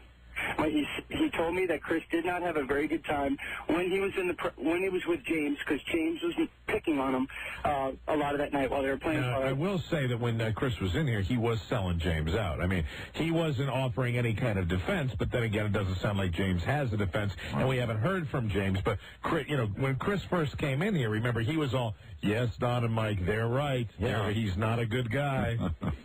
Yeah, that's pretty much what I heard, too. Yeah, but... Okay, but the guy, James, his crime against nature is the fact that he got back to the hotel room and jumped on top of Angela when she didn't want it. He hasn't called. He's obviously terribly horrified about the whole thing. The guy, Chris, his crime against nature is that he was there with Deirdre, yet he hit on... Angela. Right. That's the only thing, as far as we can tell, that he did wrong. Agreed. Okay. Agreed. I guess I've got a little bit more hatred, like you said, built up inside. You hate him. Not even hatred. You hate him. There are things that he's done that I didn't appreciate, and I didn't even care to talk about. Well, come on. Yeah, right. You hate him. Why don't you just say you hate him? You hate him. I just think he's a geek. I'm sorry. No, you hate him. No, I don't hate anybody. Well, I'll tell you this. I hate you. You're like the most annoying. You're more annoying than the Jesus.com guy. Oh, please. No, I'm not. Not even close. You're a weasel. Okay, I'm a weasel. Yeah, you are. I bet you go behind people's backs and rat them out all the time. Imagine this. You called our show today just to rat out this guy. And then you don't have the balls to say, I hate the guy. He dissed me. He was not a good friend. He dissed me. He wasn't a good friend. I don't hate him. Yeah, all right. Yeah, okay. I really don't. Okay, well, good for you. Yeah. Turn the other cheek. Right. Meow, meow, meow. Yeah, but I'm going to trash the guy. Yeah, but I'll say this for you. It's a good thing you've... Go ahead. It's a good thing you've let it go, that you've moved on. Yeah, really. I mean, here you are trying to trash one guy, and I think more of Chris than I do of you right now. Well, okay, that's fine. All right, goodbye. Goodbye. Just the way he went about it. And only the way he went about it. I have no problem with a guy calling this show and going, hey, let me tell you what this guy does. Yeah, I mean... here's the guy's modus operandi. The guy goes behind people's backs and tries to steal their girlfriends. That's what he did with me. That's what a man would do. But instead it's like, hey, I'm a lifelong friend. 15 years of lifelong friendship. Yeah, those are the guys you have to watch. But he ought to apply to a lot of radio stations because there are probably some program director openings. All right, so Deirdre, basically... To get this thing down to a workable conclusion and finale. Okay. You went out with him. He didn't live up to the expectations, and you parted. Did you part as friends? We parted amicably, but not as friends. I don't hate him or dislike him or anything like that. I can't be friends with somebody that I can't trust. And there were some things that he said about things that happened in New York that completely and totally went against some things Angela told me. Did he give and us at this point, I'm more willing to Hold on, tell us one. What did he tell you? Did he tell you something happened between him and Angela? No, but he said, well, there were all little things, but they mounted up. Give us one. Okay. I'm an affectionate person myself, and since I thought there was something between us, at one point during the day, I gave him a little kiss. Just a little kiss on the cheek. During the date last night? No. Oh, during the date in New York. Yeah, during the date in New York. And Angela said that when I did that the first time, she noticed right away because he glanced at her. And then I asked James, is that all right? I'm sorry, I didn't realize. But I didn't think about that before I did it, and if it bothers you, let me know. And he said, no, it didn't bother him. Okay. So then a little while later, I did the same thing because he said something particularly witty. And Angela said he did the same thing at that point. Did you kiss him on the lips? No, it was just on the cheek. All right, so you kissed him on the cheek after he had said something witty, and then what did he do? Did he give Angela a look? What did he... Yeah. I don't follow that. Well, both times he gave Angela a look to make sure she wasn't looking kind of look. Like, oh, God, I hope she didn't notice that. And Angela... Boy, I don't know. Death penalty. I don't know. Well, he said he didn't do it. And then he said he didn't realize he was doing it. But then last night... Oh, my God. Okay, go ahead, honey. I'm listening. But then last night he said, well, I did it because I'm not comfortable with plays of affection in public. If I had to read this whole conversation, I would rate it a C. I'm sorry. That's okay. That, like I said, that was one of the minor ones. Right, One of the bigger issues I had with him, he told me some things in confidence. And he was convinced the minute I got on the radio, I would tell every single thing that he said to 5 million people in Radioland. And... www.egars.com. Choose to, and he needs to work on that. They sponsored that fart Mike just gave us. Okay. All right, Deirdre. All right, well, that's that, I guess. So no love connection for you or Angela. Sorry to hear that it did not work out. Well, thank you. All right, and thank you for listening to the show, and thanks for calling and telling us. You're welcome. Goodbye. Have a good day, guys. Bye-bye. Makes you long for the plastic, doesn't it? Yeah, the old plastic vagina. Well, listen, I'll say this. The guy who called in was a dick. It sounds like the guy Chris might have been a dick. But it sounds like Deirdre might have been a kind of a C. A little tough to deal with. Yeah. Right. It was... There was D-land and C-land, man. Yeah, I believe that everybody had a little problem. Hello, Don and Mike Show. Hey, what's up? Hi. Is this Don and Mike? Yes, we are. Hello. Hey, what's up? I wanted to ask Deirdre something real quick. We just hung up on her. What can we? Maybe we could answer the question. I'm sure on her behalf. And I'm sure we could do it much quicker. I was just curious as to why she really wanted to go out with Chris. I mean, if she knew all that in New York and she had all those... Rob has the answer. Rob, come over to the microphone. Rob, what is the answer? Rob can answer that question, why she really wanted to go out with Chris. I think it was dinner. Oh, okay. I mean, woman's got to eat. Right. Sir, who turns down a free meal? Would you? No, never. No, certainly not. Hello, Don and Mike Show. Hello. I'm an enemy of Chris's. An enemy of Chris. He's a punk. You've known him for a while? I've known him since 1988. All right, why do you hate him? Well, he's a freak. He sucks on toes. He crushes little animals for fun. I haven't heard anything bad yet. You're hearing it now. That boy, he hangs out with my friends, but I think he's a punk, and he's a geek, and he's a nerd. All he does is play video games. Sounds like a great guy thus far with this description you're giving to me. Well, the most disturbing part about it is the fact that he gets off on hurting little animals. Wait a minute. Right. Really? I'm serious. Like what kind of animals? Hamsters, rats. He keeps them as pets. Oh, no. And he goes through them like once every month or so. Hold on. Deirdre's calling back. Hold on, wait a minute. Deirdre's calling back. Hi, Deirdre. Hi. Hi. I just wanted to answer that girl's question.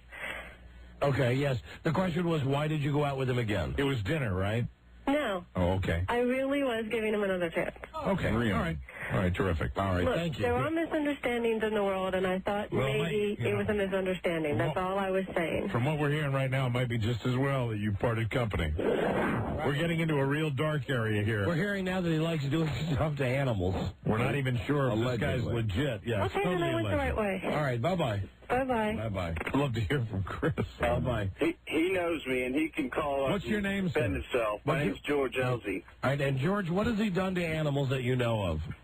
He has this little pillow on his bed, and he takes his hamsters and he squishes them. Jesus Christ. I'm serious. I'm not lying. Oh, I do. I hope it's not true. How do you know this, George? Well, because other people have seen him, and he plays this game called Lobster Pinch Crab Bite. If you play him in a video game and you beat him, you can suck on his toes, and if you lose, he gets to suck on yours. I'm not lying. He is a sick, bastard. Oh, my. All right. All right. Well, all this is alleged, yeah. Yes, that's right. No, it's Well, hey, buddy, we got to say it. We don't know if it's true or not, all right? We can't go. We can't. and everybody else that knows. Hey, listen, George, we can't go on your word alone. How many animals would you estimate, small animals, would you estimate he has suffocated? Well, not just suffocate, he's hung them, too. Yeah.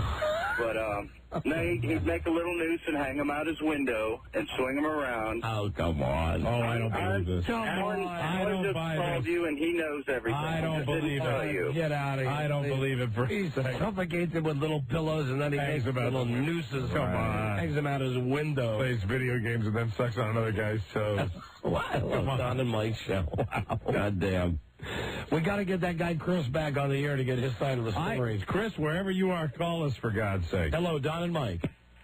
Yeah. All right. It's just as well we got a break. Hopefully, we'll straighten this out. We come right back. Number 1, Arbitron Radio, the Don and Mike Show. Tony Perkins has gone coast to coast to California's capital, Sacramento. Hi, Tony. Good morning, Good morning, everybody. We got a crowd of people here. I don't know if they're here for Good Morning America, for Railfare 99, or the nationally syndicated Don and Mike radio shows in town today. These folks are excited. It was for us, Tony. There's an element of meanness in them. Don Geronimo and Mike O'Mara. All right, we got more guys calling about this fella Chris who went on the date. Hello, the Don and Mike show. Hi. Hey, I just wanted to throw out, I'll be in Washington, D.C. in the month of October, and I'd love to go with Deidre. Tell you what, I guarantee she'd have a wonderful time. Hold on, I thought you were the guy who said you can confirm that Chris kills animals. Nope, that's a different guy. I'm the guy that would like to show Deidre the time that she really deserves. Oh, all right, goodbye. Hello, Don and Mike show. Hey, guys, I'm the guy that can confirm it. Oh, hi, who are you? I'm Mark. All right, Mark. Go. I used to work with him, worked with him for quite a while, and I can tell you that I've been over to his house, and he does have a lot of these little rodents. He's got little rodents? He's got rats and gerbils and all kinds of stuff, and I first thought that it might be he was gay or something, but I don't know. He likes girls, that I could see, but he was constantly, with his paycheck, he was constantly going to the pet store, and I would see him buying new rodents all the time. I never saw him kill them, but now that I heard it, I put two and two together. Well, you can't confirm it. Charlie Broyhill, do we have a phone number for this guy? So we can, put this to rest. I feel like you just call and just find out. I mean, it's one thing. Disturbing. It's one thing if he if he asks a girl out and the date didn't go right last night. Right. But I'd like to know if he's killing animals, if he would admit to that. I'll go get a number upstairs. All right, thank you very much. I'll give you his number. You have his number? I have his number. Hold on, please. All right, hold on. Robbie, would you pick that up on line 4? That'll save Charlie a trip upstairs. Hello, Don and Mike show. Hey, guys, how you doing? I just wanted to thank you for passing that message to Angela. We got a chance to hang out last night. We really had a good time. Is this Gabe? No, this is actually Brian. I called in, and I had given her my phone number, and I was pleading for you guys to tell her to give me a call. Well, she did. Oh, she did call you? Yeah, she came by my work, and I made her a couple of stiff drinks, and we got to sit and talk, and it was really nice. I just wanted to say thanks, and I think you did get a little connection. I didn't go to the Sopranos thing, but we did get a chance to... All right, now, this is a guy who went to the Highway Love Connection originally last week, wasn't selected by Angela, gave her his phone number. Right. When he gave her the number, I thought it sounded to us like he wasn't going to get a call back. Right. That she kind of stiffed him and that she was actually going to go out with Gabe. But it's interesting that they did hook up, and it sounds like maybe they had a good time together. Yeah, I think she digs me a little bit. I know I definitely dig her. God. These guys are such stupid guys, though, to call in and say she digs me. That's really an easy way for her to come back and say, I don't dig you. Tell me something. Do you have little nooses? Do you hang rodents? No, sir, I don't. I think she would have picked me if I could have gone, but I run a small business and I just couldn't go, All right. Now, what did you do? What did you do with her last night? Oh, well, she came to my work and I made her a couple of Jack and Cokes and we just talked for about 2 hours. And you know, she had a couple glasses of wine before she came to see me, so she was a little bit tipsy. She was in the bathroom. This is a real charmer right here. You really know how to win the ladies over. Right. All right. You know, Thank you. I just want to say thanks, you guys. All right. You're welcome. Whatever. Hi. Hi, Lisa. Hi. Hey, guys. I have some breaking news on the story here. Yeah. I got a phone call from somebody who would refuse to go on the air. He said he swears that he knows this guy, Chris. I asked for, what he looked like, his background information. He gave me all the true information. Said that he knows or worked with Chris's best friend, Dean, and confirmed that everything is true. Now, I checked this out before I would come in here, but but we still, if it's an anonymous source, we still don't, the guy doesn't want to go on the air. Is this what I should try? We have 3 different numbers. I think that's work, cell, and home, maybe. All right. So the guy who called in had the correct home number? Well, no, but he gave the correct name, so it leads me to believe that. All right. Hold on. I'll try the home number first. Nobody's normal anymore, you know that? Jesus. Even the normal people aren't normal anymore. All right, we're trying the guy Chris's the home number. Is that illegal? No. It's very illegal. Call it crush video. Yeah. Very illegal. Yeah. Very illegal. But very erotic. Yeah, right. How gross. I know it's gross. I know. You funny guy. This is a weird angle because normally what they get off on is watching women in heels kill animals. Don't you remember we had a whole big thing about that for a while? Reach 709. Okay, try the others. What was she call? And if he's listening and he's not calling, Chris, stop it. If it's true. We have no idea, knowing for 100% sure if it's true. No matter how many people call. I think this, Rob, is this work or sell? We don't know. Okay. We got 3 numbers for this guy. We're trying to track him down. Guy who went on the date with Deirdre. It didn't go well. We don't care about that. We want to find out about the rodents. What if he kills animals? Right. For kicks. Hello? Hello, is this Chris? Hey, yes, this is Chris. Hey, Chris, this is the Don and Mike Show. We're on the air. Is that okay with you? Ask me that in a couple of minutes, I guess. You got to tell us now or we can't proceed. It's a legal thing. Yeah, I know. It's okay. Okay. All right, thanks. Chris, you been listening? No, I haven't. I've been getting ready to go to work, actually. All right, let me just bring you up to speed. We talked to Deirdre about your date last night. Uh-huh. She said the date didn't go really well, and that was fine. Then some guy who claimed to be an old friend of yours called and said that you had done stuff like asked his girlfriends out. We kind of trashed that guy. I forgot did we ever remember what his name was? No. Said he was your friend for like 15 years. Then another guy called and said that he knows you. He called you a punk and he was saying that you like to kill animals. Said that you take like rodents and you smother them under pillows and that you have all these little nooses and that you hang hamsters. And we had to call you immediately just so you could defend yourself because, a lot of these guys were calling in and giving you a hard time. And as a matter of fact, one guy who just called and said that you like to kill these small animals had your name and your phone number and everything. I mean, we've not given out your last name or your phone number. I'm grateful for that. But, so what's the deal with all this? Also, do you know of a game called Lobster Pinch Crab Bite? Not familiar with it. All right, that's another one we heard, that when you play video games, if you win, you make some guy suck your toes, and if you lose, you have to suck the other guy's toes. So all these guys, and we got his name, and George was the guy's name who said that. Oh, that would probably be George Elsley. That's who it was. Yeah, that's right. He gave his I knew a long time ago who doesn't like me very much. It's a long history, and he likes to make things up about people just so that he can get his rocks off. All right, well, let me tell you how he called. He called and he said, hey, I've been friends with the guy for 15 years. That might have been the other guy that said 15 years. This was George was the guy that said, I've hung out with this guy, and he's a punk, and he had both barrels blazing. Well, Chris, for the record, do you have a lot of little nooses, and do you hang rodents in your home? No, I do not, Don Mike. You have rodents? I own a rat. You own a rat? A rat. One rat? One rat. What's its name? Its name is Splinter, actually. Splinter. Okay, so, and what this guy was saying is not true, right? No, you can't possibly believe that I would do something like that. We have no, all these people go, this guy calls in with this complete. We've never even heard of anything. You know, like as a matter of fact, as long as Chris is on the line, I'd like any of these other guys to call in now and confront him now that he's on the air with us. Because they were all called, they were real brave when you weren't on the telephone. One guy told us that you like taking hamsters and putting them under pillows and smothering them.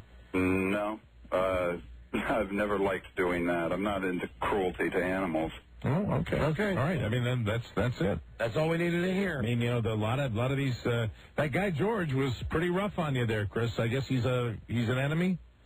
I was not aware of it. I knew him several years ago, but he's also somewhat of a traitor to myself and a friend of mine. He tried to get us arrested by lying about us to a police officer. All right, so he's been an enemy for a long time. He's a really... All right, hold on. I got a guy on the line who wants to talk to Chris. Hey, Mark. Chris. This is Mark. Yeah. Yeah, hi, Mark. Yeah. Sure, you're Mark. Hey, Chris. No. Hi, Alan. How you doing? This is Alan. Yes, this is Alan. Chris, I have seen you with my eyes bury and smother your animals before when I used to live with you. Alan, you never lived with me. When I needed a place to stay and you let me live in your freaking closet, you remember?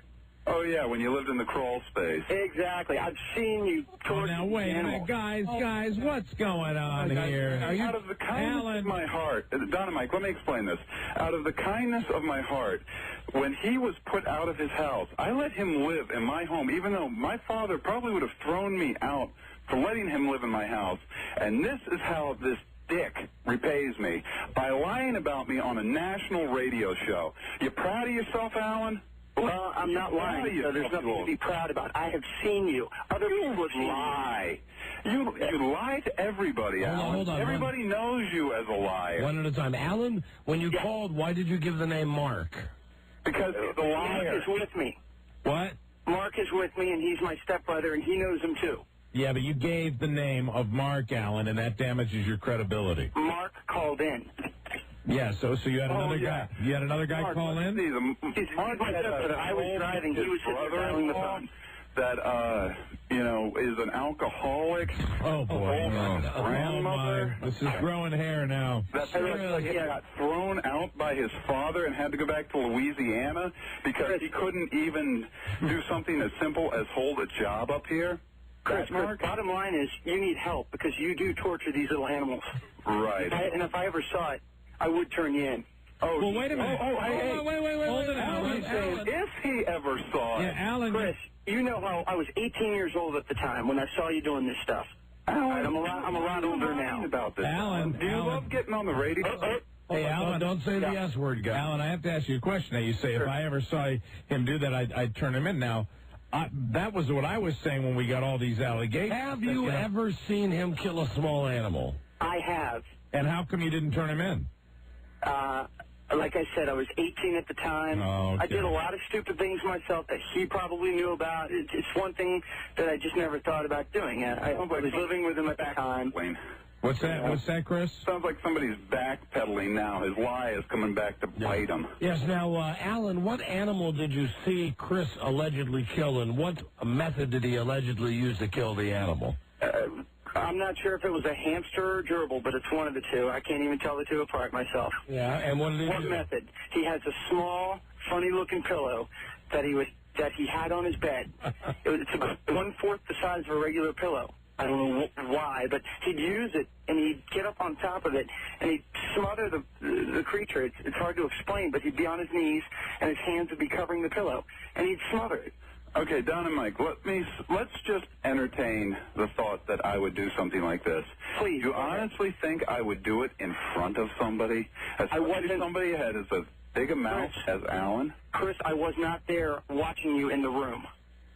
Well, then, how can you? I just asked you what you saw him do. I was outside, at the time, I didn't live there. His father didn't know I lived there. I was outside the window waiting for his dad to leave so that I could come in and sleep for the night because I didn't have a place to live. I was watching him through the window the whole time. Wait a minute, you snuck in and You really did sleep in a crawl space? I had no place to live at the time. I was 18. I was a bum. How weird is this? The whole thing is weird, man. Chris, this whole thing is pretty whacked. Yeah, it is. I don't know why I know why. It's because he loves to hear himself talk on the radio. But no, he never did anything like that. It's ridiculous. All right, well, we had the allegations. You've heard Chris. We have no proof. We have no proof, and he says absolutely untrue, and, that's it. There's nothing. He can't go any further than that. I wish I took a picture. That's all I can say. All right, okay. Bye, Alan. Bye-bye. Bye-bye. Hey, Chris, you got anything else you want to say after all this? We had to call because we had to figure out what was going on. How did things go with Deirdre last night? She said they didn't go well. It was kind of uncomfortable. I mean, we went out, we talked, and it was just kind of decided that it wasn't in our best interest to continue seeing each other. Did you get the impression that you blew it when you asked Angela out? That really was... I did. I boneheaded that, and I feel pretty stupid about it. Now, Chris, have you done that before with other guys who have been your friends? Have you asked their girlfriends out? No, I wasn't asking another guy's girlfriend out. The guy that called, I forgot his name, but the other enemy that called that, really said you guys knew each other for years and years and years, and that was a typical move that you would make. No. Well, when you get on the radio, you find out who your friends are, Chris. Well, I knew they were never my friends. Alan, I helped out a lot of times. I've loaned him money before, which he never paid back. I, gave him a place to live when he didn't have any place else, and you see how he repays his friends. All right, final question. Who ate more last night, you or Deirdre? Oh, I did. You did? Okay. Very nice of you to say. All right. I'm a big guy. What can I say? All right, Chris. Thank you. Thanks a lot for taking our call and answering all those questions. I know it was uncomfortable for you. We appreciate it. All right. Thanks a lot, Don. Bye-bye. Bye. Bye-bye. Listen, who knows? He might be the Jeffrey Dahmer of the hamster world. We'll never know. No, we won't. No, we won't. All we do, I do know this. He's got a lot of friends. Jesus Christ. Wow. Wow. Yeah, wow. Wow. Wow. Wow. As Buzz would say, let's get to Buzz right now. In a world where owning a radio was strictly forbidden, one man found a way to bring good news to his people. Buzz. He made it up. And Buzz, you're going to have extra break tonight. Wow. So let's get some more news and comments on what's your lead story tonight. Well, it's hard to imagine anything more shocking than what we just heard, but tonight my headline is Internet Adoption Shocker. Oh, okay. Stay tuned. For news and comments. News and comments. Coming up on the Don and Mike Show. It's not about Rosie, is it? No. Okay. That was very professional. Number 1, Arbitron Radio. The Don and Mike Show. What's the word from Planet Crackpot? Broadcasting under the protective umbrella of the PTAA, the Don and Mike Show. And time for news now with Buzz. Brought to you tonight by egars.com. Visit egars.com and check out the great deals on Punch and Pollo de Monterey 5-packs, 5 cigars as little as $9.95. For super premium cigars for only $18.95. Order online. God damn, I love this. I did it. What does it sound like? It sounds like somebody did it from the past that I can't remember. I did it. All I know is that I've hated every Dave Matthews record until this one. I gotta stop playing it. I haven't played the whole song. 877-81-EGARS. You wouldn't want to go back to that now. Here is the Buzz. No, we had enough of playing records. Jesus. Hi, Buzz. Hi, Don. Hi, Mike. One of the people involved in that internet adoption mess we talked about before, now has another mess on his hands. Richard Allen, who along with his wife was battling for custody of twins they adopted through the internet. Are these the people in London? No, this is the couple in California. Okay. And the husband, Richard Allen, has now been arrested on child molestation charges. Oh. He's behind bars, facing $100,000 bail. He's been accused of molesting 2 of his family's teenaged babysitters. The twins he and his wife adopted were taken away from them earlier this year and given to a couple in England who had paid more money. The twins are now in the custody of British authorities. You remember the baby was born to a mother from Arkansas. What is wrong with people? Exactly. I don't know. Ask that last guy who's just on the show. And incidentally, the consensus among everyone who works here is that the guy does kill animals.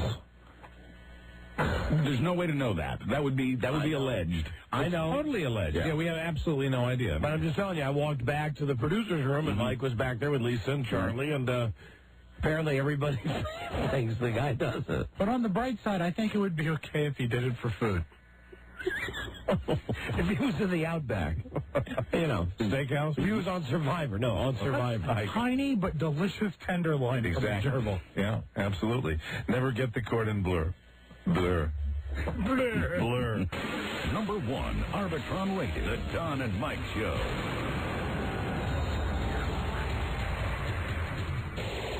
Are there times when you have to have fresh breath? You've got bad breath, Buzz. Bad breath. Oh, I'm sorry. Yes, I do. I forgot. As enigmatic as Buzz Burbank's so-called belly button. The Don and Mike Show. Alex, point out that you can see a great evening of entertainment. A beautiful evening. Buzz Burbank and Rob Spiewak putting on their own stage show. Putting on the Ritz, Don. At Nostalgia. That is at the Fair Oaks Holiday Inn. They got the straw hats today. This Friday night from 9 till 11. And the Kings. A little bit like a Kaja Flow. Yeah, absolutely. Really great. Sure, love it. Big drag show. And now, once again, here's Buzz. Hi, Don and Mike. Fox started backpedaling this week, saying it would wait to decide whether to bring back Temptation Island until after it saw the ratings for the final episode. Well, the results are in, and the second round seems like maybe a go. Don't do it unless you're going to have people break up. Although last night's new episode of West Wing won the overall race, Temptation Island won the 18 to 49-year-old crowd. In the household ratings and shares, West Wing got a 12 rating and an 18 share. Temptation Island was right behind it with an 11 rating and a 16 share. But advertisers love their 18 to 49-year-olds, and there, T.I. beat Wing by 2 ratings points. Fox also won the night, and all the couples decided to stay together, so it was happily ever after all the way around. Maybe, sir, he's filed for divorce from his wife, Shelley. Quoting him, "I hope our privacy will be respected. It's a very emotional time." Right. Yeah, well, I wonder what his wife was upset about. I mean, how long does he go away for? He's been gone about a year and a half now, Right. I think. The couple separated last fall. He married the psychotherapist 5 years ago. Court papers show that Probst plans to act as his own attorney. There you go. He's going in willing to pay spousal support. Yeah, he lost an immunity challenge. Here you go. He gives her an icon. He gives her that icon. The idol. How about for everything we walk across that board? That dumb voodoo hat or whatever they give out on the show? Right, the immunity icon. Right. The original Survivor, Richard Hatch, has the hots for the custom car designer on Survivor 2. Hatch tells TV Guide Online that Colby is, and I quote, dripping with heat and a stunning, stunning man. Oh, brother. Hatch says he suspects that as many as 4 contestants on Survivor 2 are gay, but he won't say which are which. You know, he's probably like Homo Joe. Remember we had AJ on the show today? Right, sure, yeah. He thinks everybody's gay. It's a wishing thing. They want everybody else to be gay. I think Raj is the old man. More power to him. More people watched President Bush on TV this week than watched Survivor last week. Nice Bush. He did have the advantage of being on all the networks at once. Nielsen says nearly 29 people watched Survivor last Thursday, while nearly 40 million people watched the President on Tuesday night. And there could be some interesting changes in your TV lineup before the week is out. Today is the deadline for NBC to renew its contract on Frasier, and the network is reportedly pessimistic about its chances for keeping the hit comedy. ABC is very interested in picking up the show, but CBS is said to be the front runner. That's because CBS is owned by the same company that owns Frasier. CBS! That's picking up a series when it's peaking. Great. They won't buy us envelopes. No. But they pay $5 million an episode for Frasier. They might get a better deal since the company owns it. Also likely to move Buffy the Vampire Slayer. The WB says it's offered to spend every penny it makes on the show to keep it, but that's still about $1 million less than the producers are asking. Well, Buzz, Yeah? Well, thank you, but that information is absolutely useless. No, I know. You watch the show, and so do others. Many others. Where would it go if it went off the frog? ABC is desperately interested in it, but so is UPN, and Fox makes the show. They could snap it up. All right, guys. Thank you, guys. You bet. For the news and the comments, it's time now for a Call 100. Prize package selected especially for you. Call Lisa. She's all spotted. Yep, and she's waiting for your call at 877-365-3636. Be the 100th caller. Number 1, Arbitron Lincoln, the Don and Mike Show. Thou foul, deaf spirits, come out. Amen. And remember, Ernestine, she didn't do it. Amen. Amen. Hey, man. Amen. Hey, man. Amen. Hey, man. How come this is always our emergency song? This damn queer song. God damn it. Right. The Don and Mike Show. And now, once again, here's Guy Murray. In sports, Dana Stubblefield is the latest to become an ex-Redskin. Yeah, goodbye. Defensive tackle was handed his walking papers today as the team looks to cut between $4 and $8 million from its payroll. Here was his comment. Bye. Team has till Friday to get down to the NFL salary cap, which is just under $67.5 million. Worth it.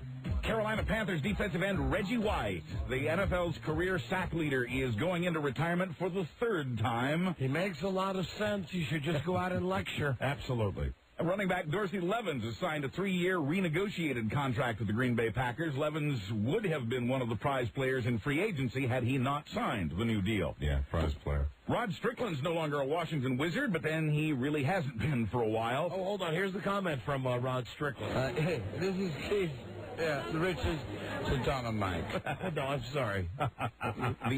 Seems very much like Rod Strickland, though. Yeah, very similar vocal patterns. Common, yeah. The unhappy point guard hasn't really played much since December. Now he's agreed to a $2.5 million buyout of his contract, making him a free agent effective today. The Miami Heat and the Indiana Pacers are said to be interested in the troubled veteran, along with the San Antonio Spurs and the Portland Trail Blazers. He was fined by the Washington Wizards 20 times this season, suspended once, and charged with DUI 3 times while he was with the team. The baseball games begin today. There are a dozen games scheduled as baseball's exhibition season opens in Florida and Arizona. And finally, Marlon Brando is a big man with a big sense of humor. That was great. Thank you. Sounds like Tony Soprano. I better stop doing that. I'll give myself a complex. Okay. Hi, Don and Mike. Hi, Don and Mike. Look at my boy. Actor Ed Norton tells GQ magazine that Marlon Brando brought a high-tech whoopee cushion to the set of the upcoming movie The Score. Not as high-tech as yours, of course. I can't hold him, Captain.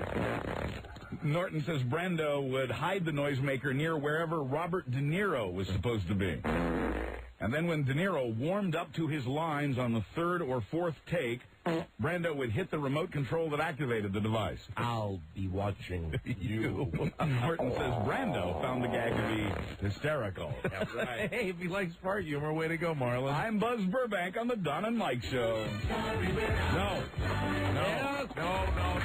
Every night we have this argument. Please, Mike. I know, I'm sorry. Come back and join us tomorrow for a fresh episode. All right. Tomorrow on the show, we always love having Bob Costas on. Good guy. Bobby C. on the show tomorrow. Also, Chaz Stossel. He'll be reviewing movies and talking dolls. I love Chaz Stossel. And we'll have a brand new low-budget Jeopardy and the premiere of Secret Song number 7. Very exciting. Get it all on tomorrow's show. Very complicated, Mike. All right. Hello, Don and Mike Show. I am caller 100. Right, yeah. Affirmative. What's your name? Greg. Greg, where you from? Muscatine, Iowa. Greg, you won the Sopranos prize pack. Don't miss the special 2-hour season premiere of The Sopranos. Sunday night at 9 Eastern, 8 Central. Hey, Don and Mike. Roger Ornoco book. Thank you, Uncle June. Only on HBO. Hi, Tony. Okay. Hi, Don and Mike. The Sopranos soundtrack in stores now, Volume 2, coming soon. Thank you for listening, my friend. I'm on. What did he say? He says, I'm on. I think he was telling someone in the room that he was on. Turn the radio down. Turn the radio down, please. Okay, thank you. Welcome. Thanks. Nice job. Hold on, you brainless dope. That's it. We will see you tomorrow with an all-new episode. Maybe that's not the best way to leave a radio show. Yes, it is. For us, brainless dope. It's A-okay. About right. All right. See you tomorrow. Good night, Buzz. Thank you. Good night, Don. Thank you. Good night, Mike. Thank you. Good night, Don. Rob, throw that military officer's hat in the air. Just like Sydney. Tyler Moore. You might just make it after all. Right up my tongue. Oh. Okay. Hi, Don and Mike. Bye, Tony. We will see you tomorrow. So long, everybody. Bye-bye. So we meet again. This is Sammy Davis Jr. saying, be kind, be nice, and I hope the next performer has the pleasure of having as nice an audience as you've been tonight. And let me leave you swinging. Number 1, Arbitron rated, the Don and Mike Show.